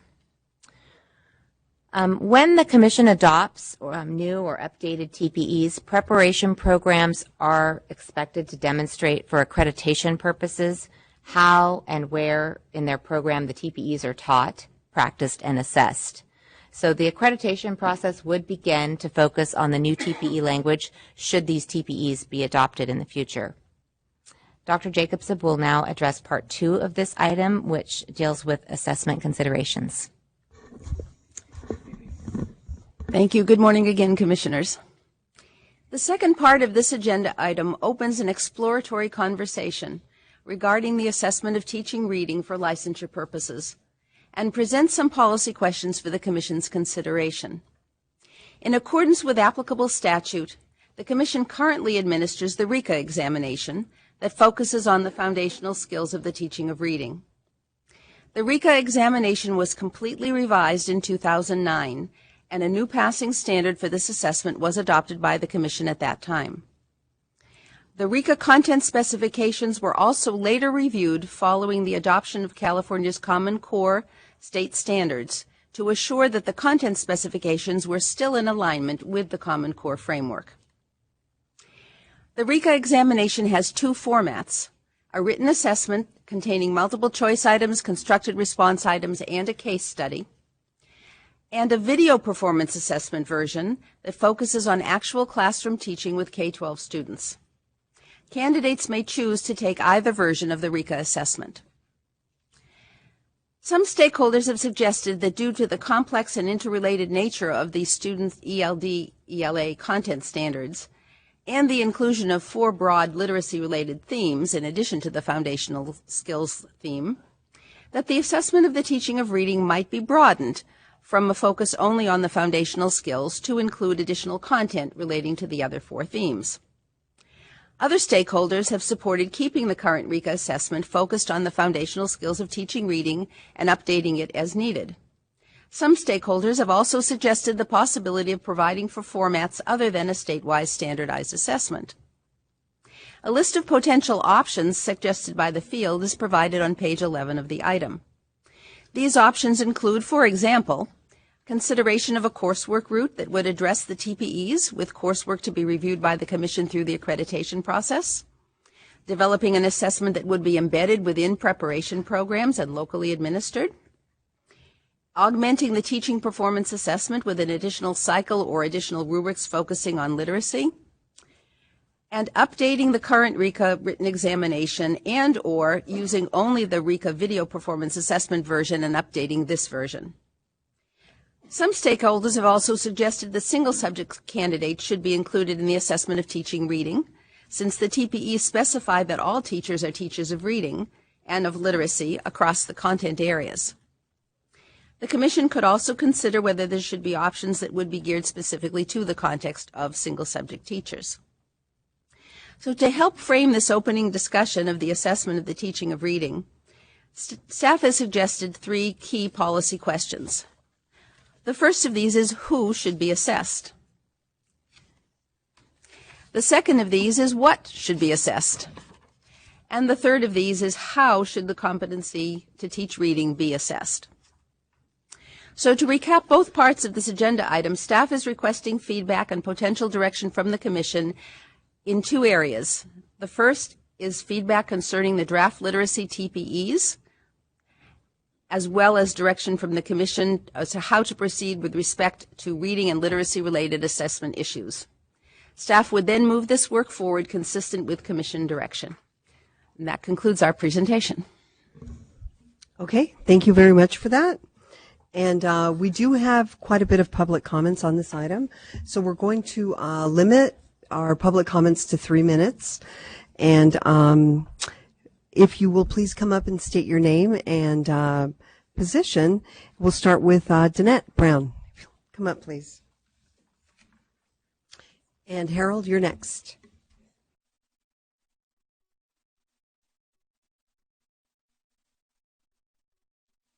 I'll wait. Say ready, go. Hi, my name is Danette Brown, and I'm representing the California Teachers Association. I would really like to give a shout out to the Commission for bringing this topic to the table, and additionally, a double, triple shout out to the staff for all the hard work and effort that they've put into this agenda item. Also, as an expert literacy panel member, I can tell you that all the staff was very responsive to any needs we had, any questions we had, the work we were trying to do. So thank you, thank you, thank you. I do have one quick recommendation / suggestion. On page 42 of the agenda item, it lists the literacy panel members. There are 4 teachers who participated in this panel, and under their affiliation it says California Teachers Association. And while I know all 4 of us are proud members of the California Teachers Association, I participated on that panel as a literacy expert who works for La Habra City School District.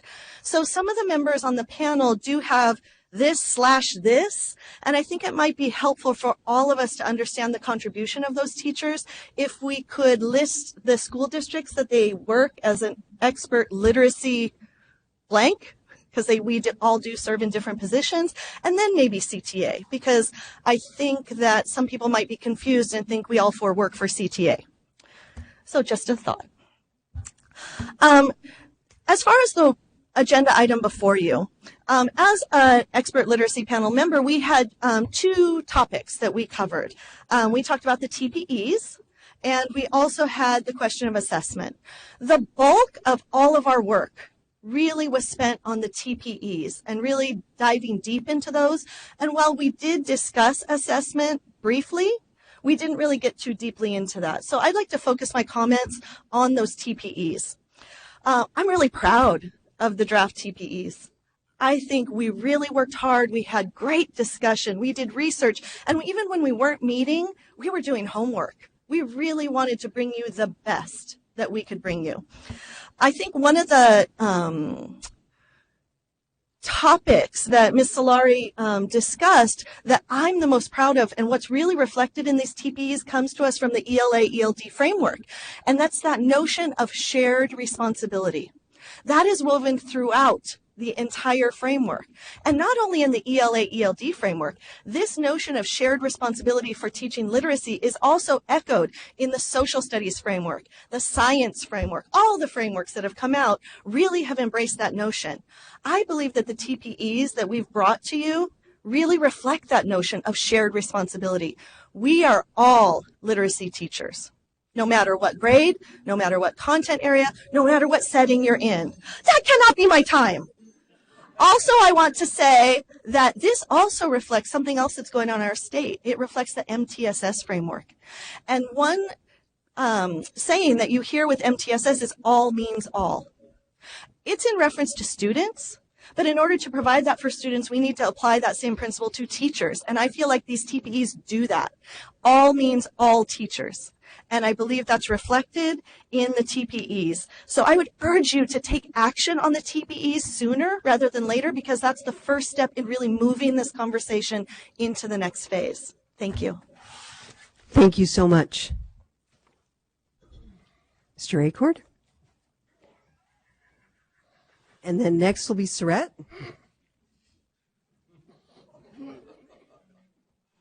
What was that? I was like, yes, everything's covered. Okay.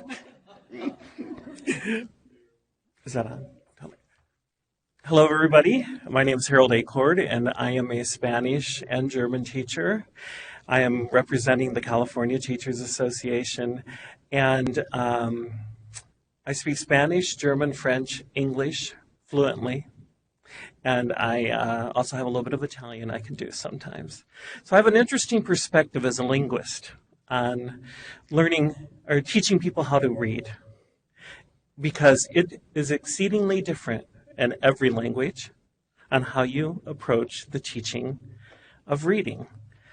I concur with what Danette said around everybody and all means all. We need to know how to teach reading as world language teachers appropriately based on research. And we need to be able to have those performance expectations expressed for preparing teachers to be world language teachers. Just some examples very quickly. English has a very opaque orthography, whereas Spanish and German, they have much more transparent orthographies. English, we froze our spelling in the 1500s when the printing press got invented. They kept up with any changes in Spanish and German. And so when you approach teaching a child how to read, or a student how to read, in Spanish and German, you're going to approach that exceedingly differently. And there's research from Stanford, Goldenberg. There's other research that shows that if we try to approach students who are learning to speak Spanish, like in a DLI environment, from an English-based perspective, and I love this country, I love being from here, but one of the things that is a problem for us is we are exceedingly monolingual, and we approach things from a monolingual point of view. it's important that world language teachers and those who, and I also served on the BCLAD group the last time in 2008 when we came up with the standards. I think we need to really consciously think about what it is to teach a child to read in Spanish and German and French and Chinese, and that's even more because that's all ideograms. So I think that we do need to have that. We need to follow the research. One of the things that bothered me when I was in my preparation program at the University of Michigan that I love dearly was it was just like blinkered about what I'm going to be a Spanish teacher. And I had to study how to teach reading as a single subject person at the University of Michigan in the 1980s and have that be part of my preparation, but it really didn't help me. When I went to the Universidad de Salamanca in España, that's when I learned really better things on teaching kids how to read in Spanish and how to approach it from the vowels first, etc. The phonemic thing that we do is not really helpful for people who speak Spanish. So I hope we look at that. I hope that we incorporate that, and I hope we assess reading in a way that is better attuned to what we really need to do with kids today in our classrooms. Thank you. Merci. Saret Kaminsky.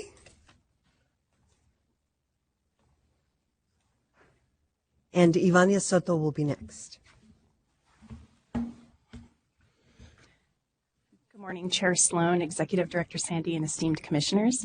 My name is Sarah Kaminsky, and I'm Policy Director at CSESA, representing the county superintendents.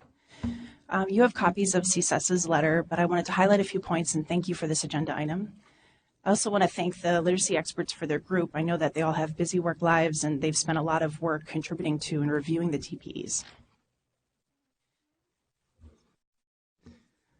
I'll come a little closer. Thanks.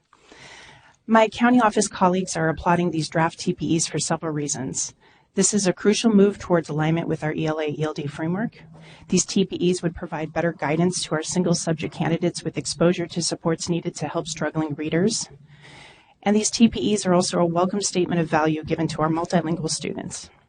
Regarding the assessment outline, the assessment options outlined in this item, CSESA finds the RECA problematic in many regards. The RECA is tied to the 1996 Reading Program Advisory that's so obsolete it's no longer publicly available for access. It's unaligned to California's curriculum standards, which is a curriculum that expands on foundational reading and offers access to enhanced strategies to help diverse learners. And finally, past CTC agenda items outline a pass-fail rate that indicates bias on this exam. We also know from the Learning Policy Institute that we lose candidates at each testing juncture, so any assessment option we consider should be authentic. CSESA believes that we should have high standards for all California teachers. However, we do not endorse undue barriers to the profession that are not predictive of a candidate's ability to teach you reading, nor do we endorse assessments that are misaligned to our curriculum. I don't think anyone in this room is looking to dilute or eliminate our standards around foundational reading. This agenda item links our TPEs to the ELA-ELD framework so that we can give single subject teachers more skills to address struggling readers. It also helps all teachers dive deeper to understand language complexity, to diagnose and intervene with supports for struggling students. This includes universal design for learning and honoring the skills of our bilingual students. I want to thank you, Dr. Sloan, for your framing comments this morning. And I also want to thank the commissioners in advance for your upcoming discussion around these draft TPEs and an authentic assessment that's done purposely, intentionally, and consciously. Thank you. Thank you. Ivania Soto. And next is Lynn Scott. Hello. My name is Ivania Soto. I'm a professor on loan from Whittier College, working with the California Association for Bilingual Education on a bilingual educator strategic training program. On behalf of CABE, we appreciate that the Commission is moving forward with the literacy TPAs for all teacher candidates, and especially its emphasis on all 5 themes of the ELD-ELA framework. We also appreciate that ELs are addressed throughout the TPEs, and that the advantages of multilingualism and multiliteracies are emphasized. We continue to believe, however, that the RECA is a gatekeeper for many prospective teachers. So we support one of the following options, which we believe will allow more candidates, including more candidates of color, to be successful.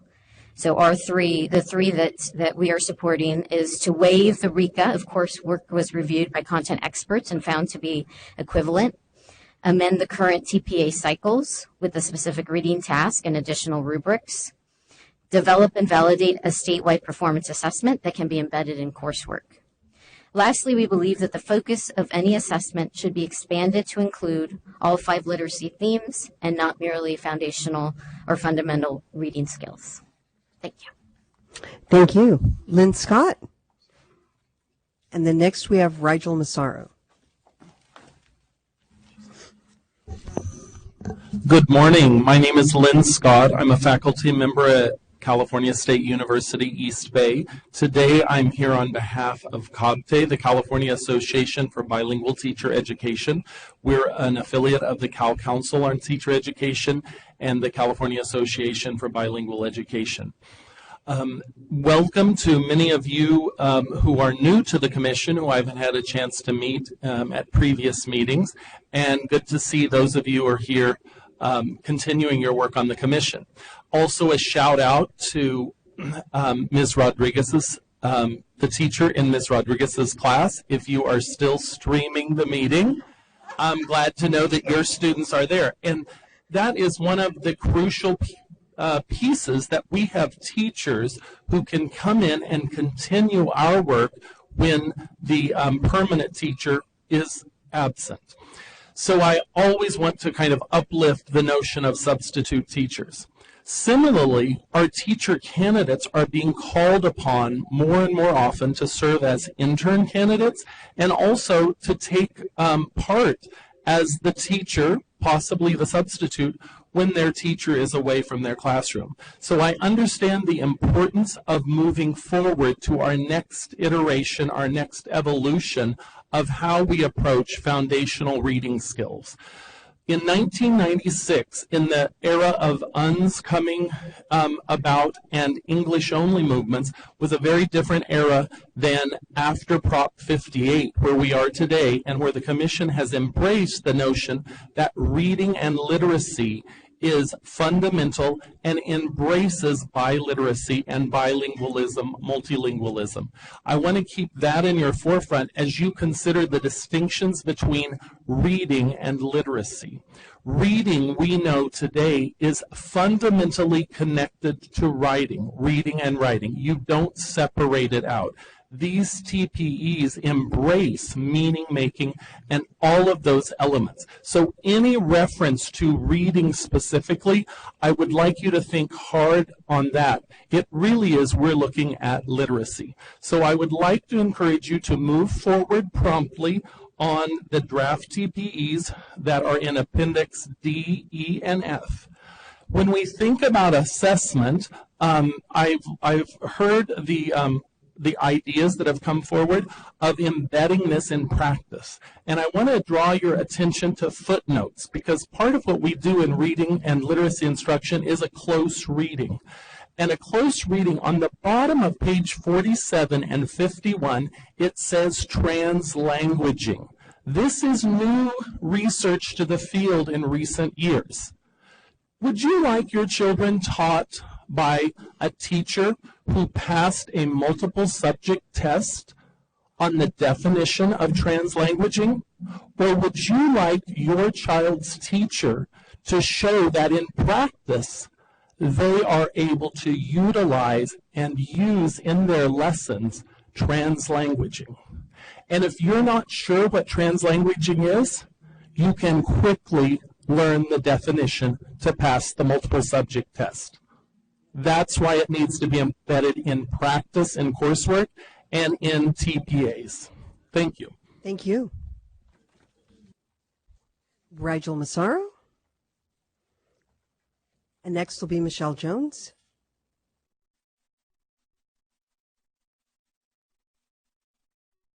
Good morning, Rigel Massaro with Public Advocates. We really appreciate staff bringing this very meaty item, both on the literacy TPEs now in the works all year, and the considerations regarding their assessment.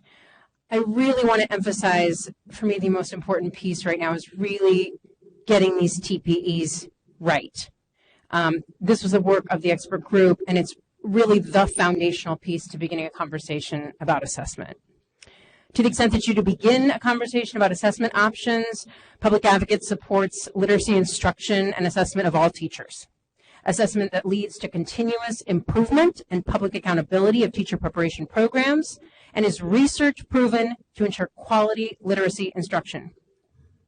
There's broad agreement we need an assessment aligned to our current state standards, current research, and the needs of diverse learners. As we see in the teacher supply report coming up, we see that the last thing we need are assessments that privilege candidates that look like test makers. We are cognizant of the research, including from California's own higher institutions and think tanks, and legislative action just this year to question the role of standardized tests in our systems of higher education. We support authentic assessment of teachers that supports research-proven literacy instruction of California's diverse student population. And right now, we support your serious consideration of the draft literacy TPEs. Thank you. Thank you. Michelle Jones. And then next is Bill Lucia. Good morning, and thank you for having me. I'm Michelle Jones, and I have served in many roles in education over the last 34 years. Most importantly now is I'm an impact coordinator for the multiple subject credential program at Teachers College of San Joaquin County, and I have served on the reading expert panel. I also am the current president of the California Kindergarten Association, so literacy and reading are dear to my heart. While serving on the reading expert panel, I have really appreciated the work on the TPEs, and that's why I would like to urge the Commission to really consider attention to this matter. The TPEs directly influence the work that we do at the higher institution, and that work is just a starting place. So once that is addressed, then we can further ensure our alignment between course descriptions and syllabi and the essential pieces of the Common Core standards and the ELD framework, as well as continuing to support our instructors and our candidates. Should the Commission decide to adopt these TPEs, additional work will need to be done on our end, but we really thank you for this big consideration and look forward to getting it done promptly. Thank you. Bill Lucia, and then Jane Robb. I have a handout. Do I just put it both ways like in class, or?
So, Madam Chair and Commissioners, my name is Bill Lucia with Ed Voice. I wanted to comment on the item both with regard to the TPs and the issues of assessment. I think it's important, based on even some of the public comment, that it's important to note that in the TPs themselves on page 52 of your item, at the very end, your staff and the recommendations are actually very clear that there's a non-trivial distinction between literacy and reading. So I want to highlight that specifically. as a matter. So if you were to move forward on these, there is an important policy recognition of a non-trivial difference in terms of domain. There is certainly intersection and overlap, but there are distinctions between reading and the broader discipline of literacy and meaning, and what teachers need to know and be able to do, whether they're multiple subject and single subject. You have in front of you a chart that I handed out. We're seriously concerned that, jumping to the issue of assessment, we're seriously concerned that accreditation reviews or program reviews alone would not be adequate. What this data shows is what you'll be dealing with in the next item that was scheduled to be previous to this, that there are many programs where program completers are not passing the recon the first time. And if that were to be the case, based on this number from this year, that would mean over 1,000 individuals would be in the classroom with no guarantee as a state licensure minimum standard that they were able to teach children how to read. That's 31,000 kids a year that would be with no guarantee, no constitutional guarantee that they have access to a basic education they're guaranteed under the California Constitution. We reviewed accreditation reviews of several of these schools at the bottom of that chart, and there was only sporadic mention, if at all, in stipulations when it came to looking at the issue of reading instruction and any mention of recappacity rates. Part of that would be by design because of how the TPs interact with program review and accreditation. You also heard about your budget review and what the budget of the CTC looked like several years back, and where accreditation reviews became non-site visits and desk reviews. So we would raise a concern with the cost of doing certain approaches that were not cost effective and efficient for purposes of determining out whether candidates actually are competent in teaching children how to read. We encourage you to look at the statutes on page 8 and 9 and possibly have more staff discussion about page 11 and the options and what are things that the Commission can do and can't do. Is our understanding it's the case study component of the written part of the RICA where there's basically a falling down by candidates of color, and that is something that should be reviewed. We believe that revisiting assessments for reliability, bias, modality of instruction are important things, but we also want to recognize that this is a licensure question and a minimum standard and essentially a stamp of approval that candidate is prepared to teach children how to read. Thank you. Thank you.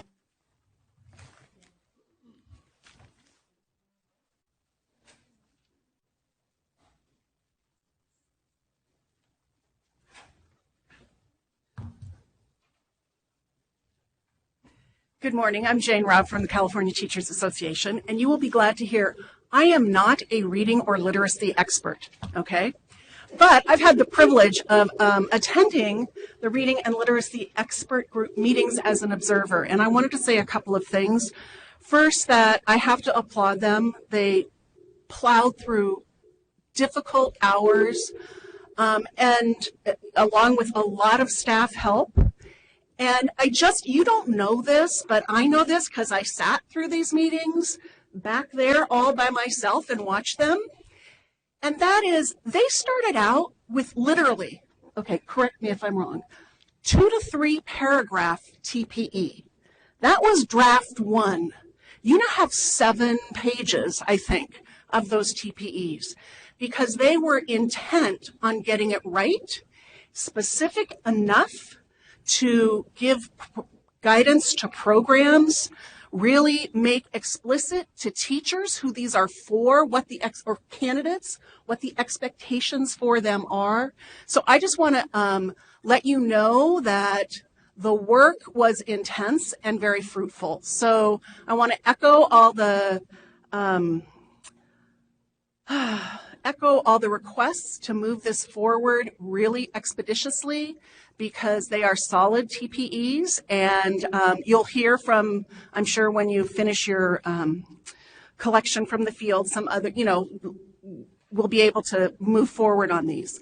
But I think right now and going forward on the rest of the work, I think what would be really helpful to me as a stakeholder, and I think to a lot of other people, is the Commission to start articulating what are the criteria that you want to use that you think are important and crucial in assessing teachers in reading and literacy. They are not, as Bill said, they are connected, but they both need to be addressed, both literacy and reading.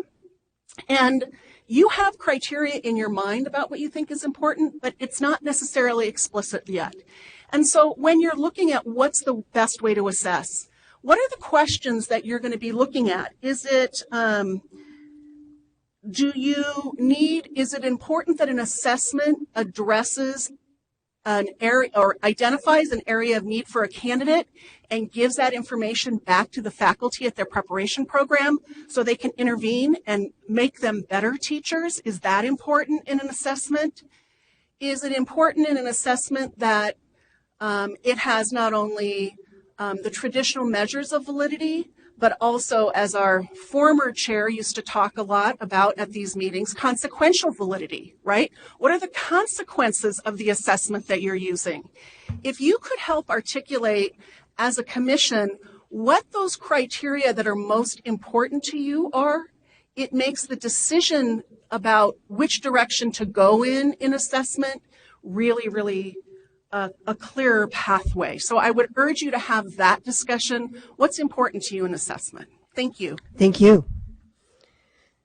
Okay, so there are no more public comments on this matter. Public comment period for this item is now closed.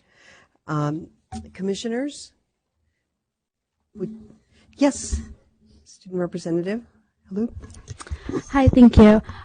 This is something that me and my cohort used to talk about a lot, this specific topic that we talk about at these meetings, because it was very interesting to see how some of us did struggle and some of us passed on our first time. And it was different than who did well in the course, because we took a course at UCR, and they were very different. So when I see this, I get really excited because I don't think the RECA is necessarily the best way to assess this. I did pass my first time, so it wasn't an issue for me, but I saw some of my cohort members who didn't pass their first time, but, you know, when they videotape a lesson and we watch it, I can tell that they do understand what they are teaching. And so I had two comments to make about the discussion questions. And I think that it is very important, especially right now being in the middle school, that English is something that's taught in all of the courses that a student takes, because when students come to me to learn English, they are learning how to write essays, how to learn new vocabulary, how to do reading comprehension. But in math, it's different. How do I dissect a question and understand what is it that I'm looking for and what are the key things that I need? Because we all know that sometimes in problems in math, they give you extra information to try to throw you off. And that's something that a teacher in math needs to know how to teach their students. And that's the same for the other subjects. And so maybe this could mean that the assessments need to be different based on what credential you are getting. And then I also think it's important to broaden it to all 5 literacy themes, because English that you're teaching to a kindergarten is very different than in middle school. And I think that the RECA really focused on elementary school concepts as opposed to middle school and high school concepts, where now we are talking about how do you write an argumentative essay, how do you persuade your readers, and I think it's very different than what I was assessed in when I took the RECA. So I'm really excited to see where this goes. Thank you. Thank you. Commissioner?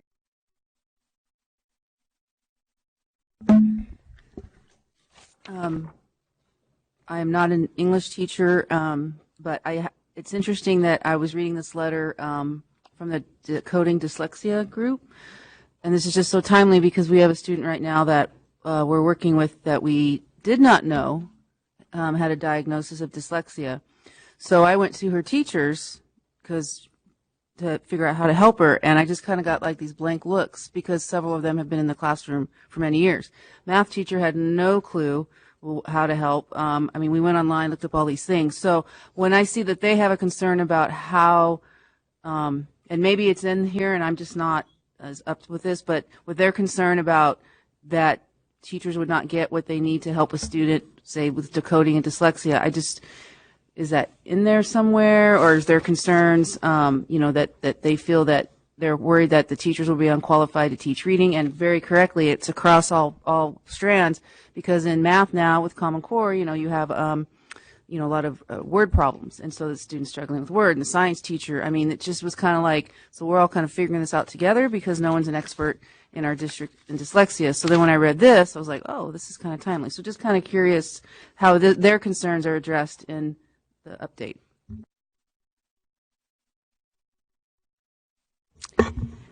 I'm going to be looking at a moment or two for Terry Clark to come and help out on this, but I'll tell you what I know, about this. In the TPEs in general, keep in mind that these are a subset of all of the TPEs, and the TPEs in general require that candidates for general education teaching credentials are still knowledgeable about how to help students with disabilities in the general education classroom. I do know that when the group was working and we were looking in the framework, in the English Language Arts ELD framework, specifically about the topic of dyslexia, there was not very much in the ELD framework about, ELA, ELD framework about it. And that's the extent of my knowledge. So I'm looking for help. Dr. Jacobson is completely correct on that. The draft language you have today is based extensively in the state board adopted ELA ELD framework.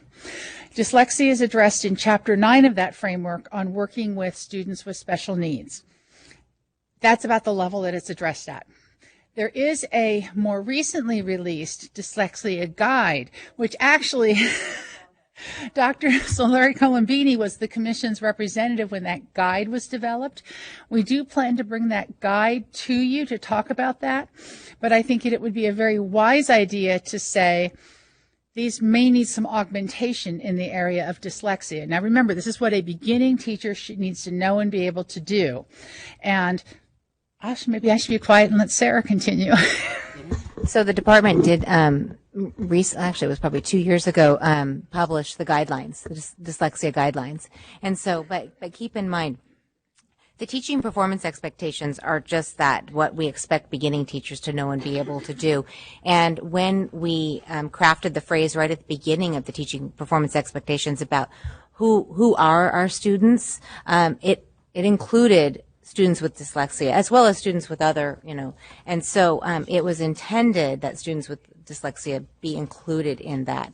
And so while specific strategies for students with dyslexia are not included in the reading and literacy TPEs, instead it would be more, it would be on the teacher to go to like the dyslexia guide, the guidelines for teaching students with dyslexia. So I know that's not exactly what you were looking for, but we would have multiple strategies listed for multiple disabilities. So, yeah. Can I just add to this? I think that the guidelines on dyslexia, which I have not read, probably provide a comprehensive view of how this learning issue surfaces for students and what the array of types of teachers and other specialists may do relative to that. And there's I think this is significantly in the special educator's job to be working with students and have the ability to bring interventions to bear that support learning in collaboration with the general ed teacher to make sure that all students have access to learning. But so I think that what you're hearing from that end of the table and what I think is important is that it'd be recognized as an issue that every teacher could experience in their classroom, that students are going to show up, and at a minimum, a general ed teacher ought to be able to understand that here's a student who may need referral for further diagnosis and the development of specific strategies to help them learn. But we aren't going to necessarily import the full scope of working with dyslexic students into the gen ed space. We have multiple types of teachers and specialists working in a school site, and taken together, the notion is that these teachers together as a team can discover, find out, diagnose, intervene appropriately to ensure access for students. I don't know whether that's helpful or responsive to a question you asked. Just a thought. Yes, Commissioner Brown? This is a really complicated issue, and I know that we're addressing that in so many different ways, looking at what the trunk of teacher preparation is for general education now, and recognizing that 10 to 20% of our children in any classroom will have some kind of learning difference. diagnosed or not. So it's complicated.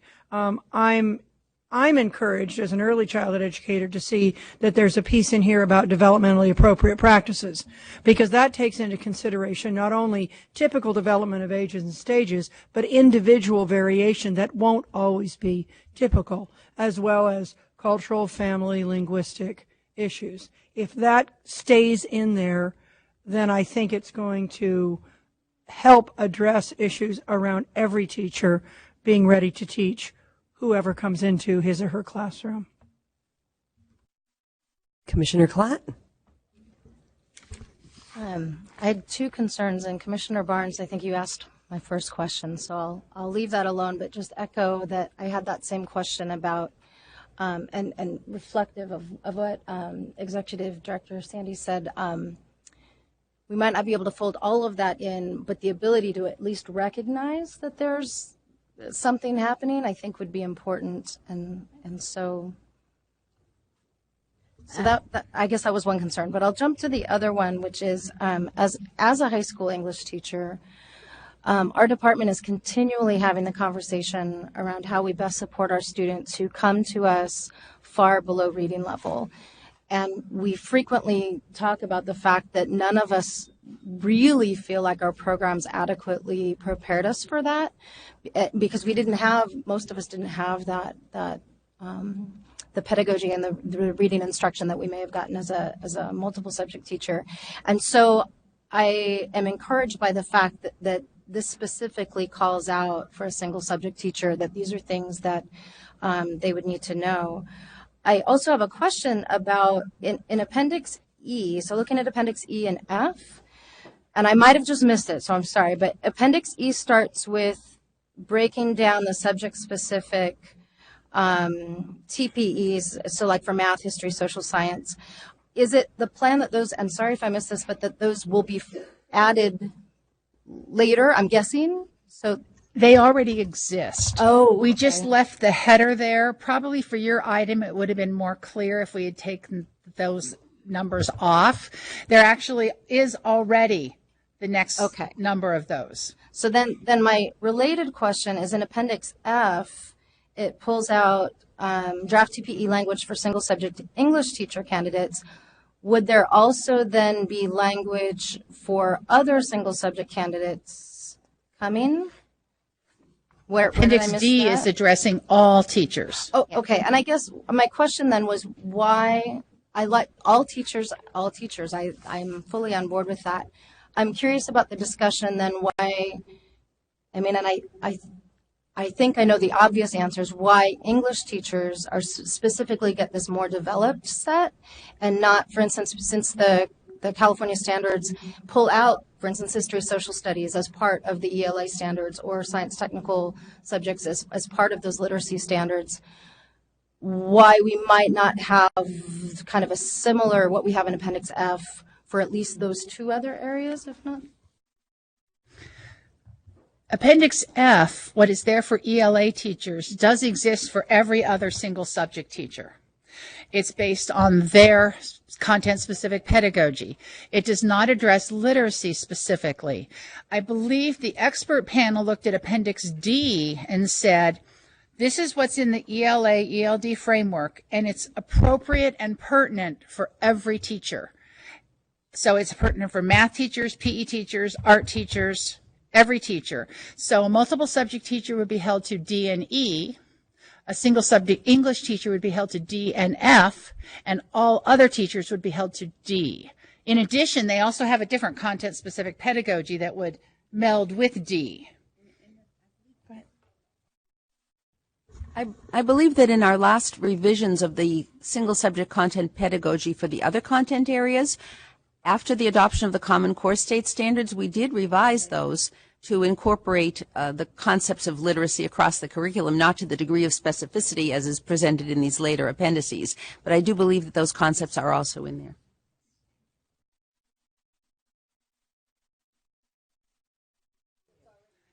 F is a redo of what is currently in the English single subject pedagogy TPE. What is currently there for English is about a page, And this is a little longer than that and a little more in depth based on the new framework and the 5 domains in the new framework. Thank you. Any other comments, commissioners? Yes, go ahead, Commissioner. I had one other kind of related question, kind of related to what Danette had brought up about the panel, when it shows the people on the panel, the composition. Would it be possible to also show if teachers were multiple subjects or single subject, and if single subject, what content area, just to see if we're getting that range also, just as a thought? Commissioner Sloan, did you have a comment?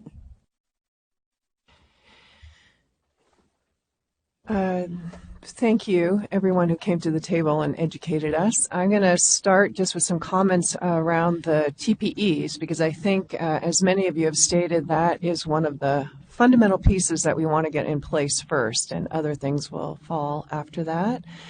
I especially appreciated comments about what it means to have robust literacy standards for a multilingual society, the fact that our aims for education, our world, the diverse group of students, we're changing in many important ways. We have the CDE Global California 2030 initiatives that's also speaking to this. We have a lot of our own work here amongst many of our standards that's speaking to this. And we have a lot of support in the current draft TPEs for this way of thinking about reading and literacy. I also appreciated the comments about the developmentally appropriate and culturally responsive pedagogies that we want to be sure are included here. And while I am also not a literacy expert, I'm beginning to understand more about the connection between literacy and reading, and that's important for all of us to keep paying attention to. The other thing that I think I'm especially pleased about is the attention to requiring all secondary teachers to know something about literacy and supporting students in literacy regardless of the content area that they are teaching.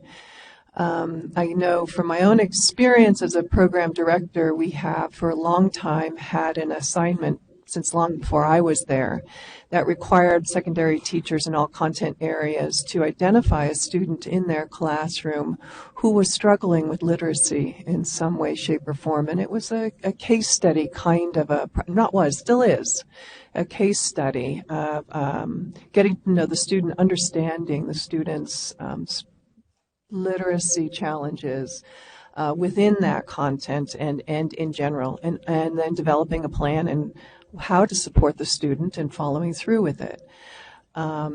These current standards are supporting that kind of work for all teacher preparation programs. So I'm very happy to see that.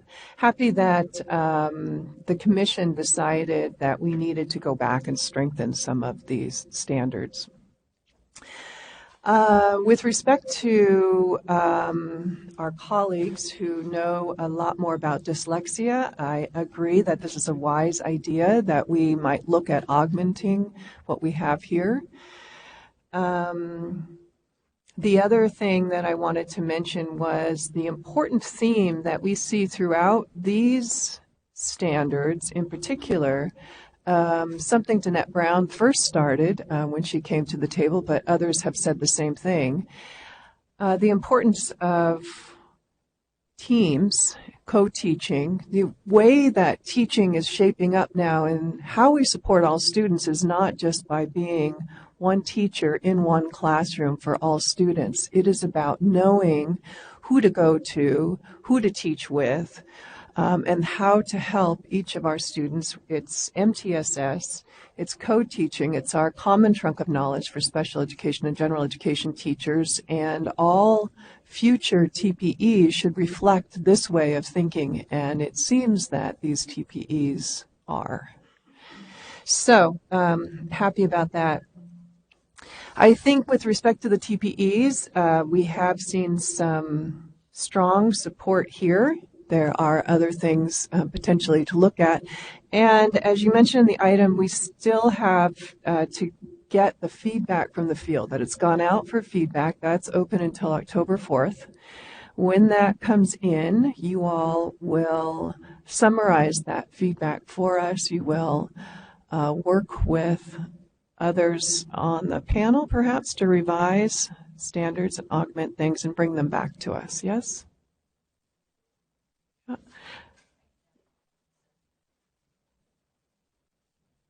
So I'm going to just pause my comments there about the TPEs and invite, if other commissioners have things to discuss with the TPEs, we might finish that now and then move to the assessment piece. Commissioners?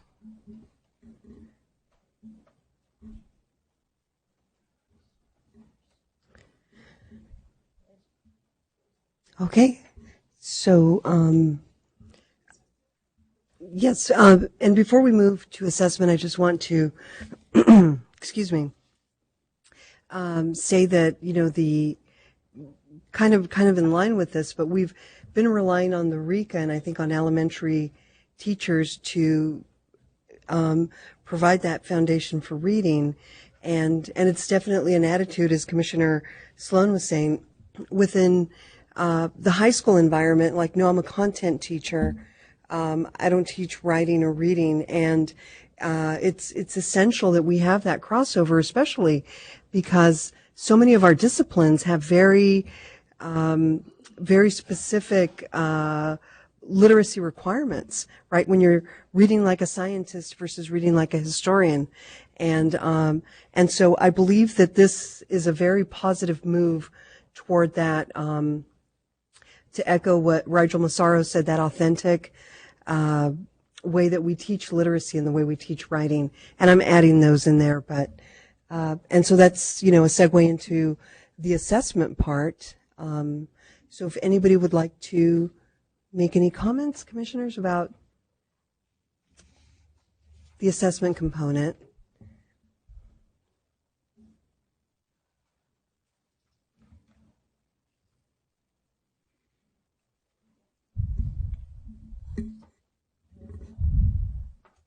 I'll just, I lost my page number, but I want to echo essentially the approach, right? I mean, I think that as I remember the approach from this page that I was trying to recapture here when he shifted, is to establish the TPE and then re-examine alignment. And I think what I've heard that's the most concerning is the fact that the RECA alignment is not contemporary. And so that's a real concern, because essentially it's a validity concern, right? If you're a measurement person, you're concerned with validity, and you actually, there you have a challenge of face validity. And if we have a face validity problem, then that moves to the substantive consequential nature of the concern, right? So I think this is a really important point. I can't say at the moment what's the right approach. I mean, I think we need to learn more about what the right approach is, but I think that the process that is set up is a really great process to move through.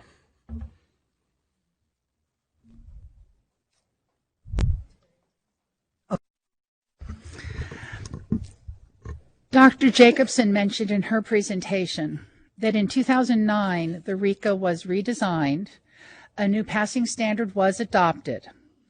That RECA assesses the foundational skills of teaching reading. It is aligned with the current ELA-ELD framework. It does not have a face validity problem in that way. The challenge now is that the ELA-ELD framework has 5 domains. The RECA is very carefully aligned with only one of those.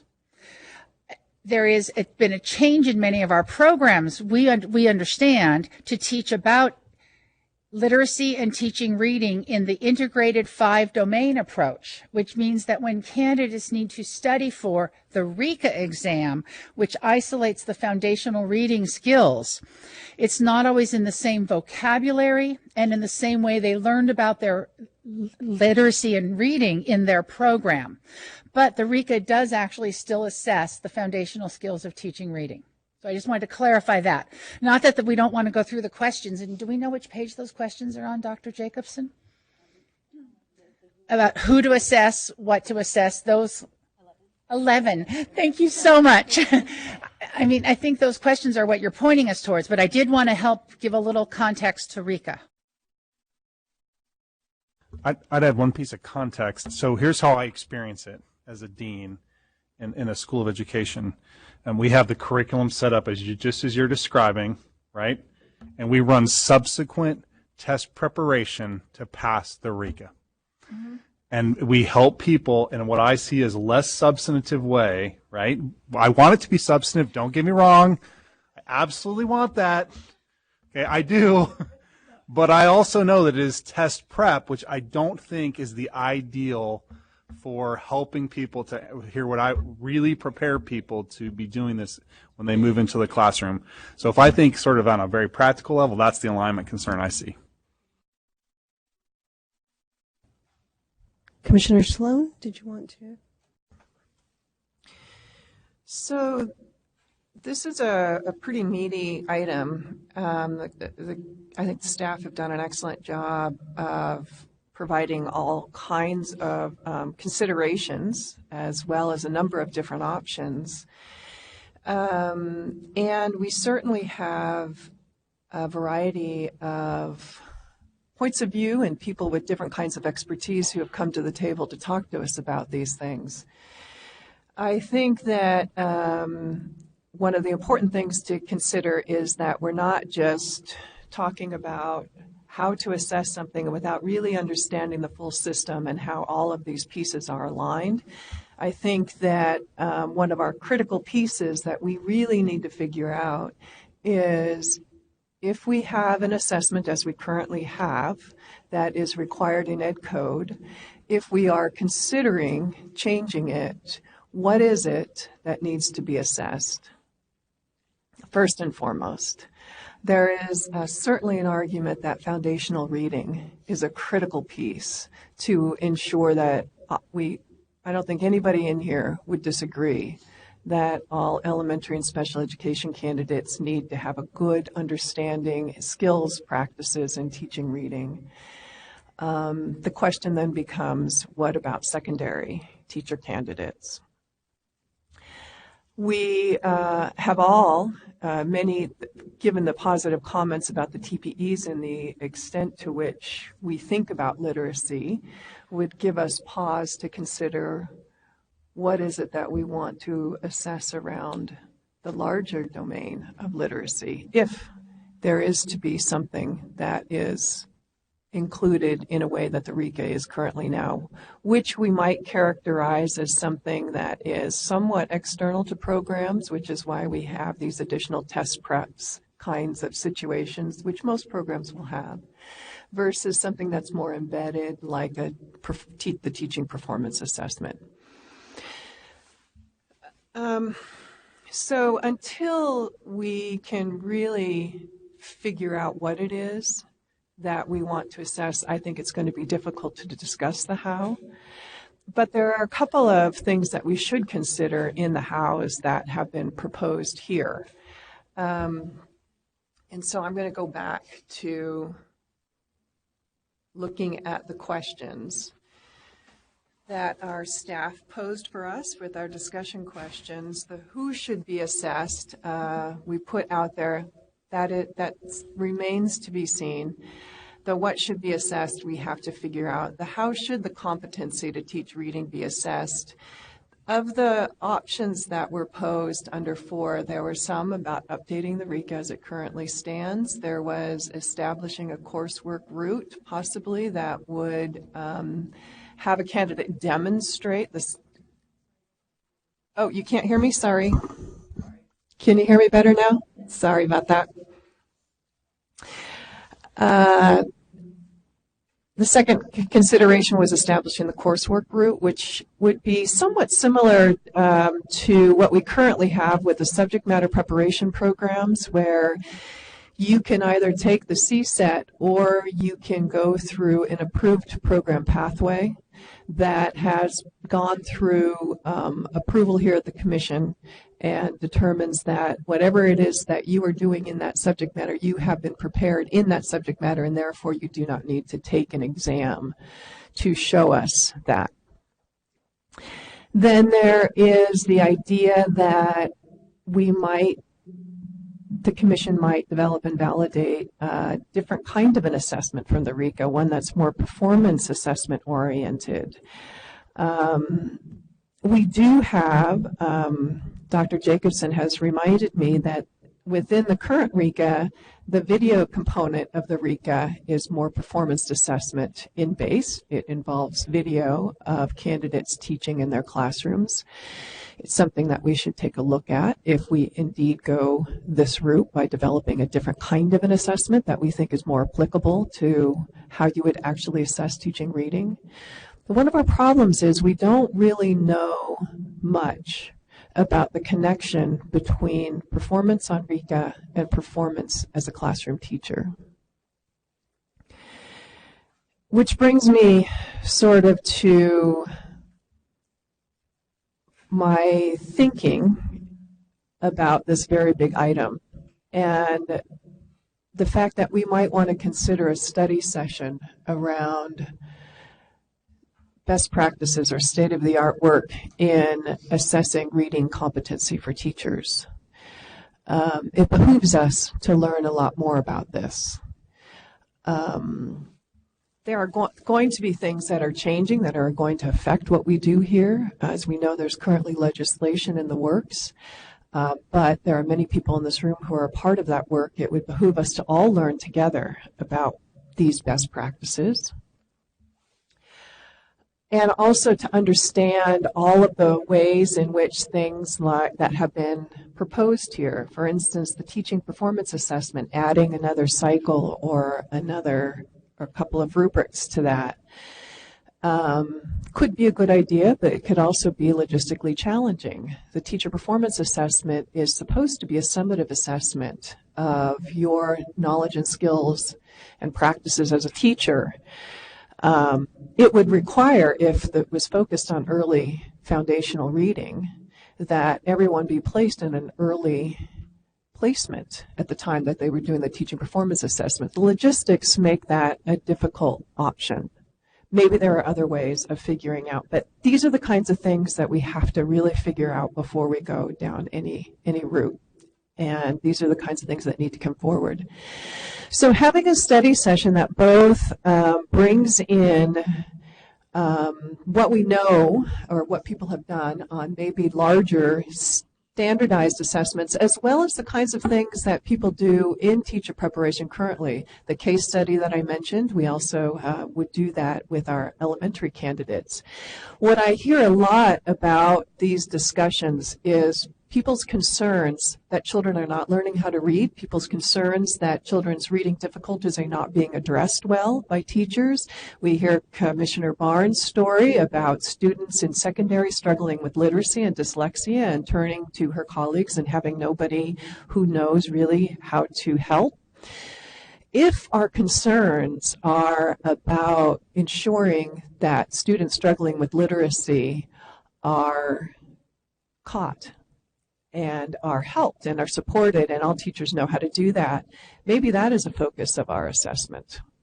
We know that the case study on, as Bill Lucia mentioned, the case study portion of the RICA is one of the most, seems to be, challenging areas. What does that mean? Does that mean that it's the format of the exam itself, or is it that candidates really do need more focus on helping students who are struggling with literacy, and that if we had an assessment focused in that way, it would focus our preparation work in that way as well? So in the end, I am wondering if we can do a study session such as this coming up soon. Yeah. Yes, Commissioner Marks? I would really favor that. I think it's a great idea. I have had trouble with language I've heard today. I don't necessarily agree, but before I say I disagree, I need to learn their perspective more. So I would really appreciate that.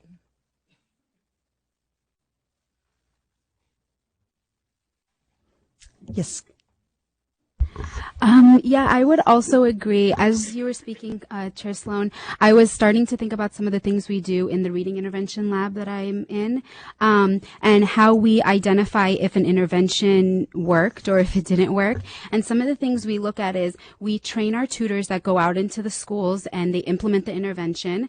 They do an assessment to make sure that they understand what it is they're going to go do. And then at the end, we, throughout the time, we go out and we watch the tutors and we see how they are implementing it and we document data on that. And then at the end, we report on, this student did really well and these were the strengths of this tutor. And this is probably why it worked better for this tutor as opposed to this tutor. Were they excited during the tutoring session? Were they confused? Were there areas that maybe they did better on and there was areas that they did a little bit worse on? So it's not just that assessment in the beginning that we look at. We also look at, how did this teacher or this tutor implement the intervention? And I think that's a little bit what's missing in the RECA is it's just an assessment, but we don't know what's happening in the classroom. And so I think that doing this study would be really beneficial to see, if you scored really, really well in the RECA, does that mean that you're also going to do well when you get into the classroom? Because that's not necessarily the case. A lot of us might be really good test takers and a lot of us are not. So I think that it would be really important to look and see, is there a correlation or is there not? Commissioner Hind? Just one thing that I keep thinking about while we're having this discussion, kind of going off what you were just talking about, if you score well in the RECA, does that mean that you have the ability to bring kids up to being proficient or advanced in reading? You're assuming that students, but from 0 to 5, have been read to every day. We know that they lose 1.4 million words by kindergarten if they haven't been read to 5 books a day. So there's other factors that go into the child's success in reading. And I think that I was reading these 2 letters that one of them, the one that says rejecting proposals, taking California backwards, I think continuing to hold on to an assessment that is totally outdated is keeping us backwards, and that moving forward would be to do what we're doing now, which is having this very rich discussion. I was kind of taken aback by, they must have wrote these letters together. Studies show that 75% of our teacher preparation programs are not, basically not preparing teachers to teach reading. I think that's a huge insult to our teacher preparation programs that we have accredited as a commission. And I don't think that that's valid. I think that we have really good standards in place to make sure that our teachers are prepared. So I think that the RECA as a test issue is kind of the wrong question to be asking. Should we have it or not have it? But what do we, what we've been talking about, what do we really want to assess? Who do we want to assess? What do we want to assess? What do we want to be able to do with these students? So just some things that keep coming up. Commissioners, any other comments? Thoughts? Yes, Commissioner. So I do want have a couple of other thoughts and suggestions. So one, Commissioner Hind, you reminded me, one of the reasons why this item is so big, and there are so many people who are talking about this, is because reading is one of the most important things a child can learn to do, obviously. And it is a gateway to everything else that they are doing.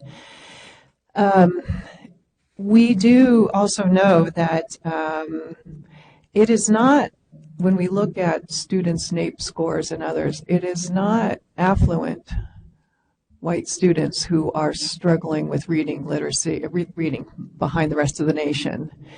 It is students who are living in poverty, and in particular, and that is also compounded in some ways with racial groups, because a lot of students of color are living in poverty. So it behooves us to think about how are we teaching reading and who is benefiting from the success of our reading practices and who isn't. And again, this is why I appreciate a lot of the comments that we have heard at the table about our multilingual society and the ways in which we need to think about changing the way we're doing our work. We also have heard over time that one of the reasons why the RECA and other questions around our commission-based exams have come up are things like cost to candidates, the assessment burden to candidates, the things like if we embedded in a program, feasibility of the program to take on other assessments. The other thing we have to consider are data and what kind the state feels necessary to have, so we can make some of these questions or answer some of these questions about what is the right form of assessment, how do we know, how do we ensure that our teachers are ready to teach. We need to ensure that whatever we are using assessments for, that they're reliable assessments. If it's a licensure test, it needs to have some legal defensibility. And we want to be sure that whatever we're doing is not a barrier to the profession, particularly for teachers of color. So I'm wondering if the staff could put together some sort of grid or cost-based or benefit analysis around some of these ideas that have surfaced today to just help us think through some of these things that have come up over the last several months. We would be happy to do that under the Commission's direction. Great. So cost-benefit analysis and developing a study session for us to study more about state-of-the-art or practices in assessing reading pedagogy and practice.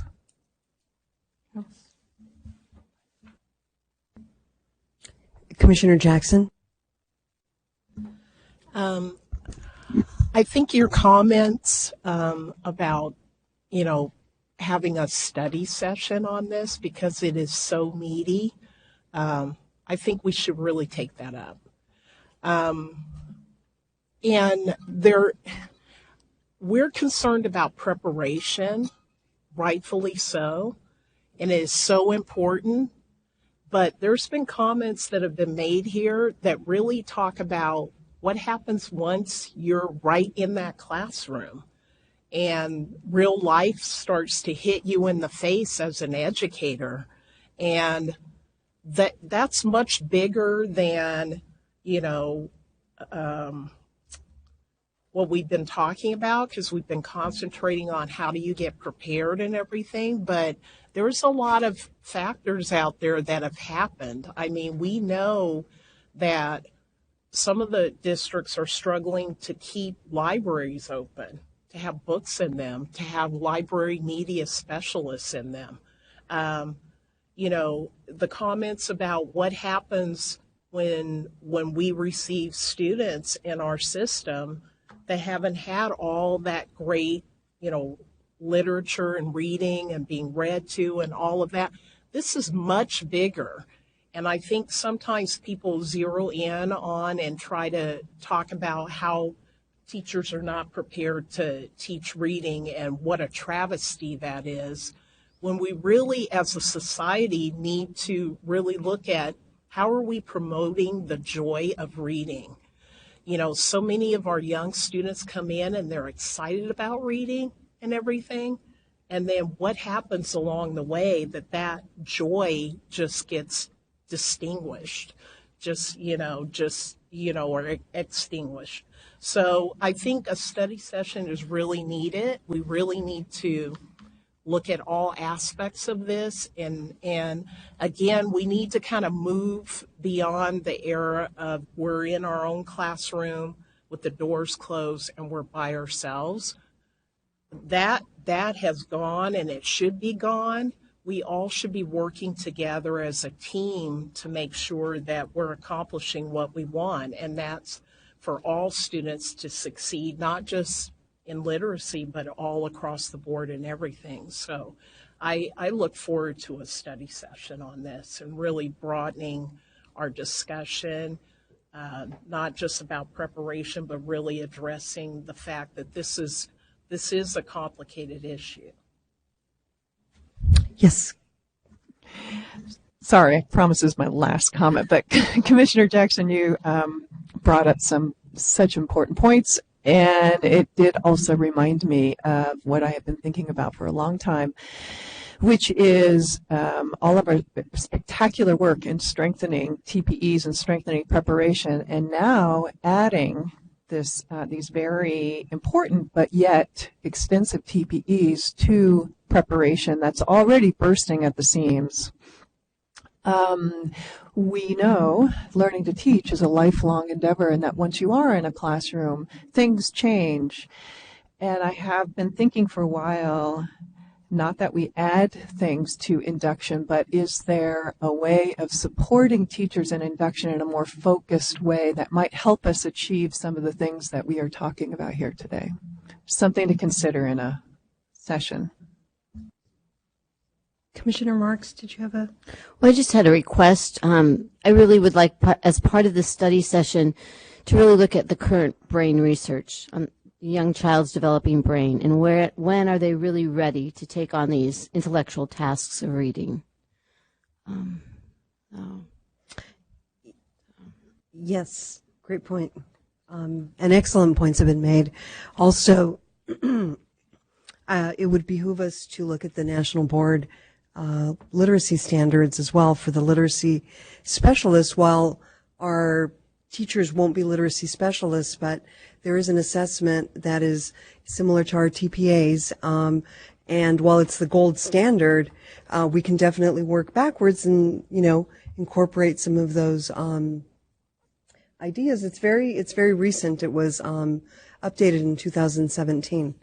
And I also want to make a comment about the letter that Commissioner Hind, or the email, I think it was sent in an email, that she sent in that says that, we're making decisions that'll put our state, send us backwards.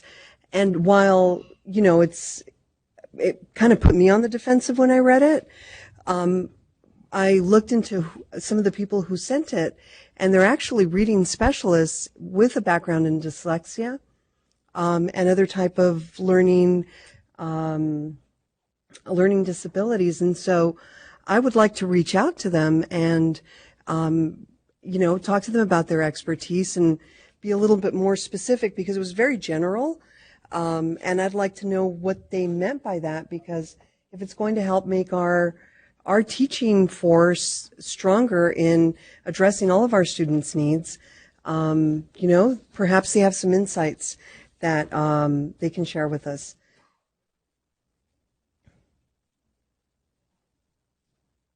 Okay, any other comments? Seeing no further comments, this is an information action item. And so the staff is requesting input and possible direction from the Commission regarding both the draft literacy TPEs and potential assessment approaches to the TPEs. The Commission may also choose to take action regarding one or both of these topics. Commissioners, how would you like to proceed? Is there a motion? We can break it up if you'd like to make a motion for the TPEs and then the TPAs. Madam Chair, I think we can take this as staff direction. Unless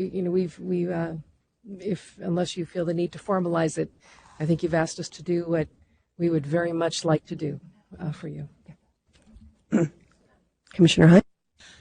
Several of our stakeholder groups, God, I think I'm losing my voice, had urged us to move quickly with the TPE portion. Is that something we can do with just staff direction, or do we need a motion for that? Well, so on the TPE portion, Part A, the language that you've reviewed today is out for review in the field, and we have a survey that closes on October 4th, I believe.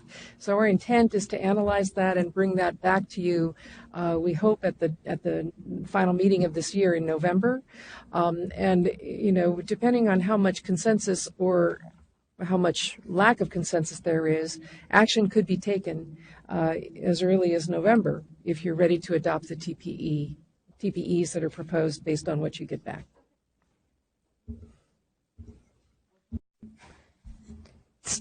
Staff, all right. Thank you so much. Thank you for all of the work that you've done with this. This is a great step forward.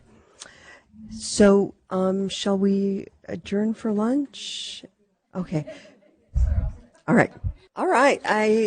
I'm trusting that everybody had a great lunch. And we will move on. Thank you, Commissioner Marks. Absolutely. Okay, so we're moving on to item 5B. 5B is the annual report card on California teacher preparation for the academic year 17-18. This item is being presented by Marjorie Zuko, who has been patiently waiting for me. Thank you, Marjorie. This is an action item. Ms. Zuko, will you please begin?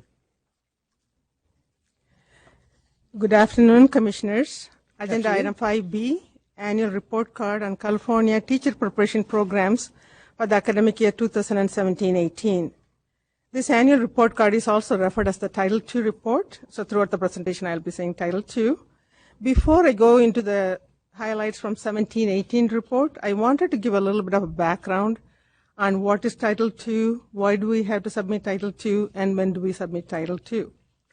The report is mandated by federal law under Title II of the 1998 Higher Education Act.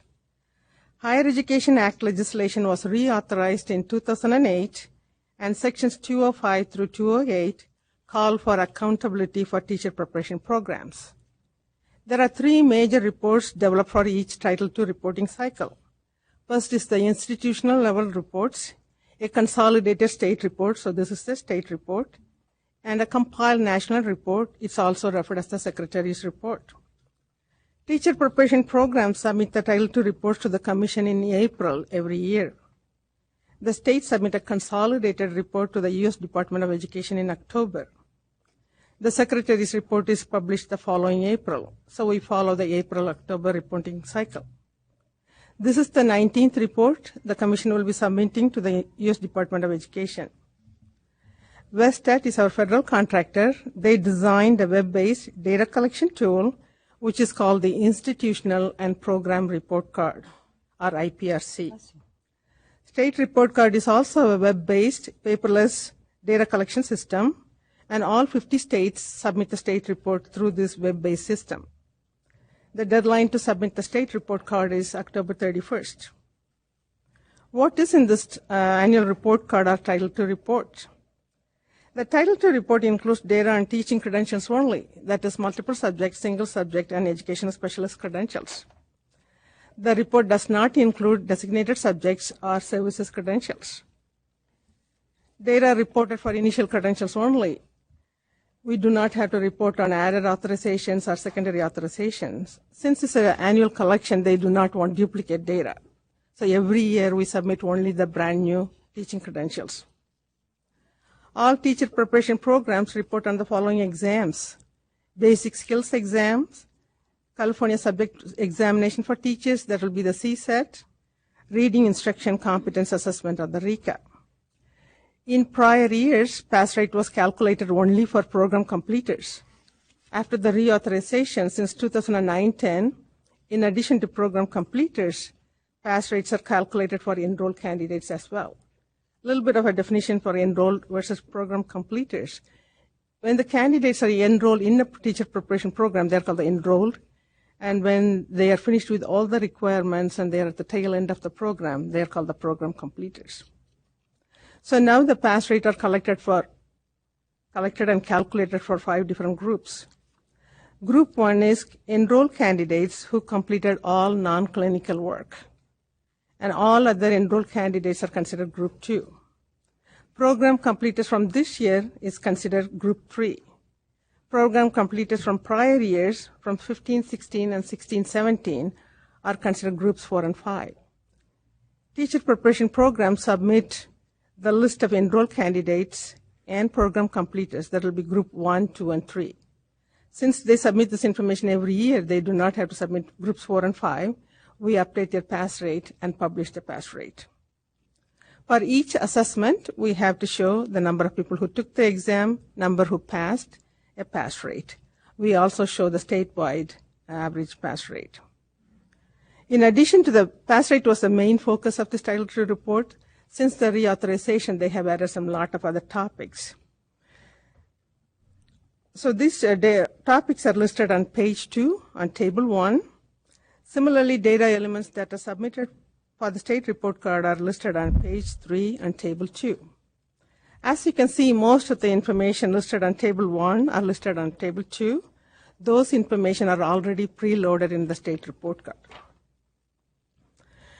Program information is the kind of meaty section, has a number of quantitative data elements starting from their admission requirements, what is a GPA, entry, exit requirement, number of hours required for supervised clinical experience, number of teachers prepared by subject area, number of teachers prepared by academic major, number of program completers. Then section 2 through section 10 is all qualitative information, a lot of assurances from the teacher preparation programs, and credential requirements for all of the teaching credentials, teaching permits, and waivers. And we have a section on state standards and criteria we use for teacher preparation programs. And then assessment information is the pretty big section. We have to also describe the alternative route. That will be our intern programs, university intern and district intern programs. And then section 7 and 8 is all about the teacher preparation programs, performance, and the criteria we use to classify low-performing programs. And then we have a section on teacher shortage, teacher preparation programs, how do they respond to teacher shortage in math, science, and special education? How do teacher preparation programs use technology in their teacher preparation programs? And finally, we have a section on statewide improvement efforts to improve teacher quality. So it's a lot of information in this report. At this point, I'll go through some highlights from the 2017-18 report. We had a total of 146 reports submitted by 91 institutions. 91 institutions offer initial, multiple subject, single subject, and education specialists. So out of that, if a teacher preparation program has a traditional route and an intern route, they had to submit 2 separate reports. So from the 91 institutions, we had 146 reports. The breakdown of the reports by route are listed on page 4, table 3. As you can see, we had 80 traditional reports, 55 university intern reports, and 11 district intern reports. So now we'll start with some demographic data. On page 9, figure 2 displays the gender, race, ethnicity distribution of our enrolled candidates. As you can see, 30% were male and 70% were female. In the same figure, we have the race ethnicity distribution. About half, 49%, identified themselves as white, followed by 1/3, 32% Hispanics, 8% Asians, 5% African Americans, 1% American Indian, 1% Pacific Islander, and 5% identified themselves as belonging to 2 or more races. Data indicate that the enrolled candidates show more diversity in recent years. In 2008-9, there were 57% white, 39% non-white, and 4% belonging to 2 or more races. This year, we had 49% white, 46% non-white, 5% 2 or more races. So in the past 10 years, there was an increase of about 8 percentage points in the enrolled candidates who identify themselves as non-white or belonging to 2 or more races. On page 10, we display the enrollment data for the past 5 years. In prior years, we had a steady decline, but in the recent past 5 years, we have a steady upward trend. Between 13-14 and 17-18, we had an increase of 6,000 candidates. That translates to 31% increase. Between the last 2 years, we had an about 1,200 candidates increase, which is about 5% increase. In spite of the recent increases, we have not reached the enrollment level we had a decade ago. However, the steady upward trend is encouraging that more candidates are considering teaching as a career. On page 11, figure 4, we show the distribution of program completers by subject area. Here, the first 2 charts are kind of interesting. 41% of traditional route candidates, they're getting elementary credentials, whereas 30 to 40% coming through alternative route, they're getting credentials in special education. And other subjects also showed variation by route. Page 12, figure 5 has program completers distribution by academic major. This would be the academic major they got in their bachelor's degree. So here again, we are showing them by route. It didn't show that much variation. Page 13, table 10, the number of program completers by route for the past 3 years. As you can see, all 3 routes showed increase in the past 3 years. Moving on to section 2, annual goals. This section is the teacher preparation programs report on annual quantifiable goals they set to increase the number of math, science, and special education. So this section is relevant only for programs who offer math, science, and special education credentials. They are asked, did they set goals? Did they meet the goals? And what are the strategies they use to meet their goals? So this is like an estimate or the prospective number of teachers they want to increase in the next 2 years.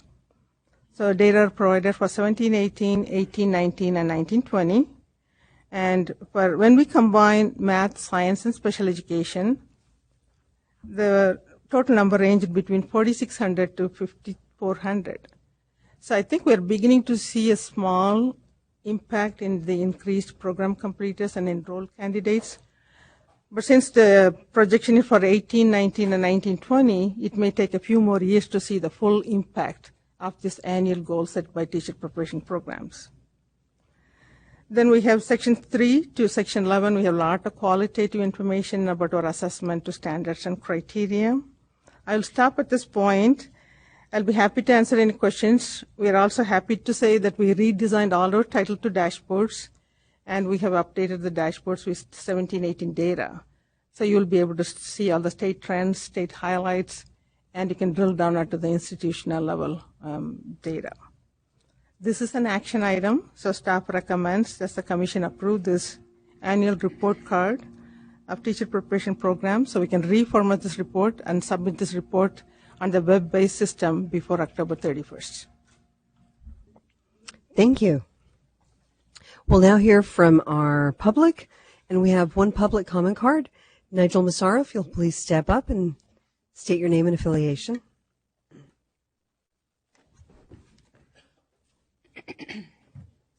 Good afternoon, commissioners and staff. My name is Rigel Massaro with Public Advocates.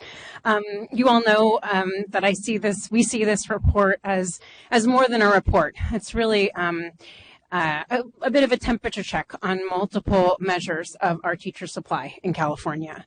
I thank staff very much for the report. It's thorough. I can see little improvements, like areas where data is better disaggregated than in years past, better organized, and while I don't include this in my comments, I see it and I appreciate it. These comments are in order of the report. Most of my comments are about section 1, and starting with table 6, we have a concern about the 59 institutions that are currently requiring fewer than the required 600 hours of student teaching. And so I wonder if I'm reading the item correctly, that once candidates enrolled prior to September 2017 complete their programs, that number should go from 59 to 0. That's how I read the comment under the table, but I'm not sure my read is correct. On table 7 and also figure 2, looking at gender and ethnicity, you've heard me say before, we really do need more movement in this area. The research is so clear that for all students, and particularly our students of color, having a diverse teacher workforce is really important. We do see small increases in men and Latinos, and still we've gone from 26% of enrollees being Latino 5 years ago to 32% today. At that rate, it'll take us 18 years for our Latino teachers to represent today's 55% of Latino students. Well, guess what? In 18 years, it's going to be much higher than 55%, so we need to get a move on. Figure 3, I appreciate the increase in total enrollment. It's like 1,000 students from last year to this year. And as noted in the item, I also appreciate staff calling out that this is still way down from 10 years ago. From even 2010, the number was 34,838. So it's 10,000 more teachers than we have today. So the shortage it continues. And while I'm sure that the investments the state has made will help, I don't think we get to rest on our laurels quite yet. And I think it's incumbent on this agency to think, how do we do more? And look at the data year by year and keep up the drumbeat that more must be done.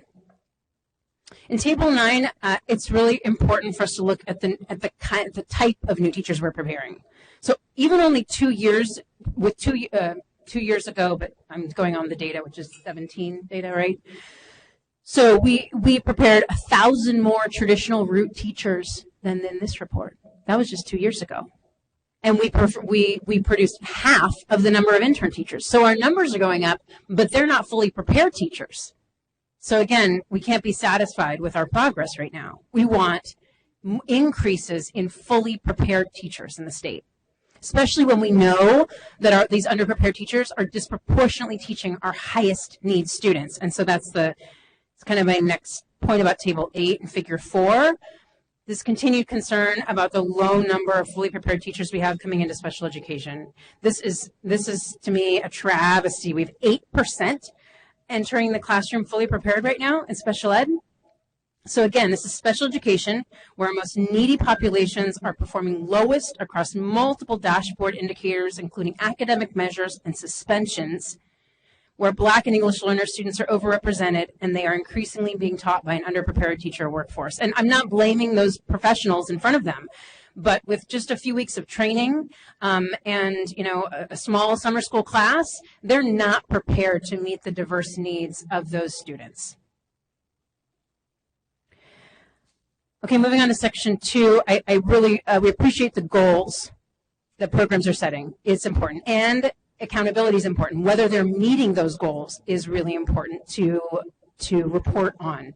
And, when we know that institutions are getting state funds to increase numbers and meet goals, we need to know whether they're meeting them or not. But this data is pretty hard to find. It is in the dashboards, and I appreciate that. But so I got to go institution by institution, pick goal met, and look at whether they're meeting their goals. So I did that for 11 CSUs. 1 met all of its goals. So I'd love it if we can aggregate this information and be more transparent about, it's one thing to set goals. I do it all the time. Everything I'm going to get done that day. It doesn't happen. Okay. So, but this is really important, and these are state dollars at stake. And so I think having this information aggregated, not even necessarily, I'm not saying we're going to call out the institutions right here, right now, but having it presented in a way where we can say, wow, they set a bold goal and they met it. How did they do that? They set a little goal and they met it. Okay. Or they're setting goals routinely and not meeting them. What's that about? Title II also requires explanation of the activities institutions are doing to meet goals and improve their performance against goals, and I'm not sure where that information is located. In Section 3, I appreciate including, I think for the first time, substandard permits and waivers. Thank you very much. And in Section 4, I would just want to say for years you've heard public advocates at the table asking the Commission to include the TPA pass rates. And this item notes that that's required for program completion, and so for that reason it's not reported. There are other examinations required for program entrance, and they're reported.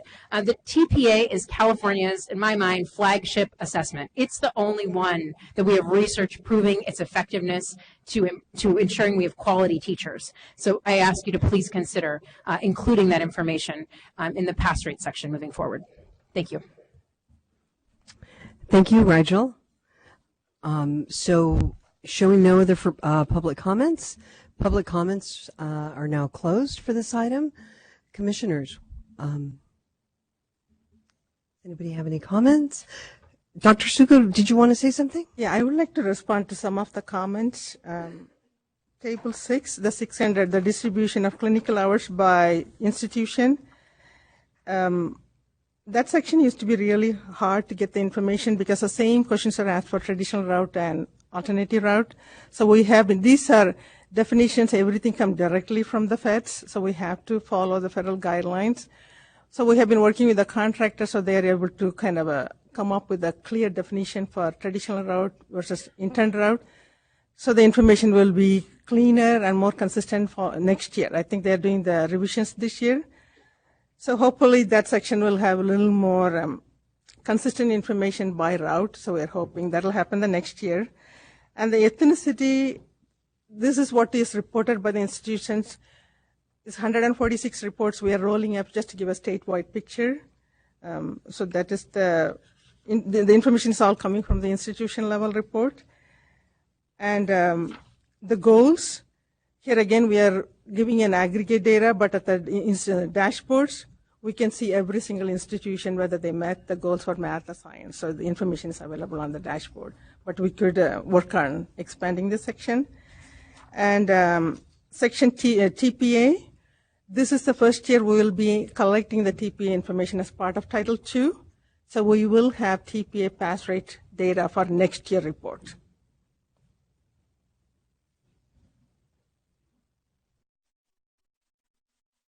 For that. Commissioners, do we have any comments?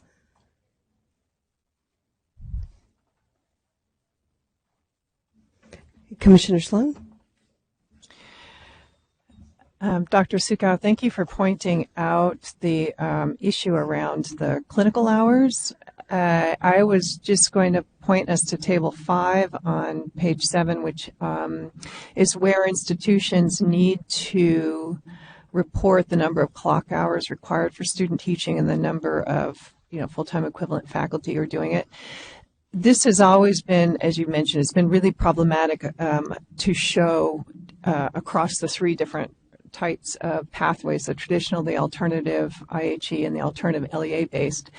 And the reason is that I think we talked about this last time, that institutions aren't clear on what the definitions are, or the definitions aren't quite right. So in other words, this is supposed to be student teaching clock hours, not teacher of record clock hours as you are when you are an intern, right? And in previous years, and this year included, it's not clear. But now, moving forward, we're talking about the next data collection round. Is that right? Yeah, I think the feds have to, use department, they have to get the okay from Office of Management and Business. So they finally got the okay to ask two sets of questions, one for traditional route and one for intern route. So the definitions will be clearer, so the institutions will submit the right information at the right places. Right now, it's all combined in one place. Yeah. And we have provided some guidelines. We released program sponsor alert. And so what to include, what not to include. So it's getting better, over the years. I think it's more cleaner, but still we see some outliers. Institutions are reporting more than 2,000 hours. We know it's not possible. So we hope by next year, this section will be a little more cleaner, and so that we will have two different sections, two different routes, and we will have the clinical hours for both. Yeah, because I think this is very important. Like I have said before, these are public reports that go out there, and this is very misleading in terms of what's supervised student teaching hours versus what are the hours that people spend as teacher of record when they're not necessarily being supervised, and they are also not holding a credential. But so there's a difference that we're not seeing in this table. Since it's a federal report, we are kind of tied, whatever the institutions, they already submitted this to the feds, and all the institutions signed off. So it's already loaded. So we're just kind of giving a statewide picture. Right. I know our hands are tied, and I know the commission has been working for years trying to get that definition changed. So I just wanted to highlight that because that is important. It's going to be changed now. I'm looking forward to seeing that, right? Yeah, I think hopefully next year the Title II, this section will be cleaner, and also the annual data collection system. We are asking very, very specific questions. So I think we are beginning to analyze the data, and we are seeing some really good, clean data coming through ADS. Okay, good. And then the other things, I think Rigel Massaro also pointed these out. We can't sit on our haunches and hope that we're going to increase the number of teachers of color in our teaching force. That the other part to this too is it's alarming under page 13, program 10, the 3-year increase in the teachers that are being prepared in these different routes do show how many more teachers over the past 3 years are being prepared, or at least the percentage increase in the underprepared routes. The only other thing I wanted to mention was under, again, the table 11, the annual goals. I was curious, and I didn't go back to look. I didn't have time to figure out, what are the projected needs for teachers? What would these projected goals, how would they meet projected needs? Have you had a chance to look at that at all? This section is also another one. The FETs are not very, very specific. They let the teacher preparation programs to decide if they want to increase 5 math teachers or 3 science teachers. So they leave it up to the teacher preparation programs. So they could set up 5 math teachers. They increased only 2. Then they still say they met the goals. So it doesn't not say, did you meet all of it? So it is it's not that clear, some ambiguity in some of the questions. And we don't do any kind of a projection. So this is like a ballpark estimate of projected, anticipated teachers they predict they are going to increase in the next 2 years. Right. So even if so, this is, I know this is an estimated increase, and we don't look at what the projected hires might be, but that's what I was curious about. If we did, even though we don't know whether these goals will be met, to what extent are they meeting the need if they were all met? I mean, CD, we could take a look at it. CD does a projection higher by subject. That's the only place I have seen the projection higher by subject areas. So we could see these 3 subjects, how do they relate to that? Okay. Be helpful. Thank you. I work on this. Commissioners, any other comments? Okay, seeing no further comments, would somebody like to make a motion? This is an action item. Okay, thank you, Commissioner Alavi. Is there a second? Commissioner Marks? All right, we have a second. All those in favor, please say aye. Anyone opposed? Okay, motion carries. Thank you very much, Dr. Suko. So I will now recess the Educator Preparation Committee, and I'll see you in the morning. Thank you, Commissioner Rodriguez. I will now open, actually, agenda item 2J, audience presentations, based on a request for a public presentation. We will also do agenda 2J audience presentations tomorrow, but I wanted to provide this opportunity today. We have one public comment in front of us. Nancy Hurlbut, would you please come to the table?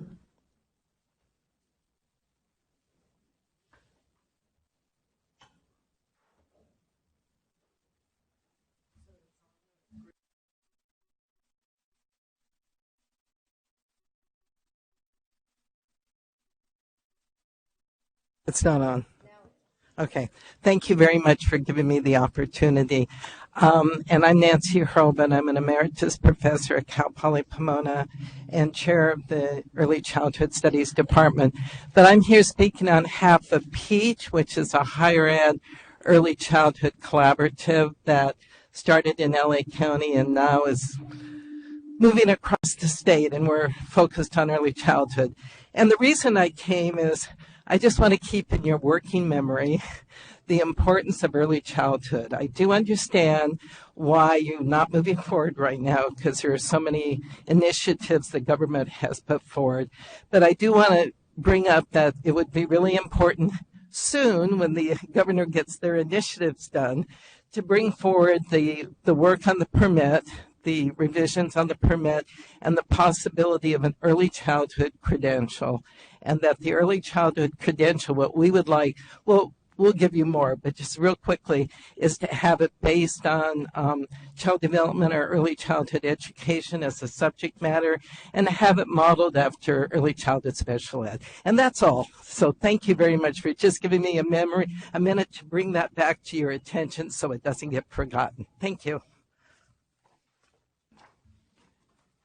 Thank you. Are there any other audience presentations at this time? Okay. Seeing none, we again will open this again tomorrow. I will now recess the general session. Members of the commission will go into closed session. The general session will reconvene at 8:30 tomorrow morning.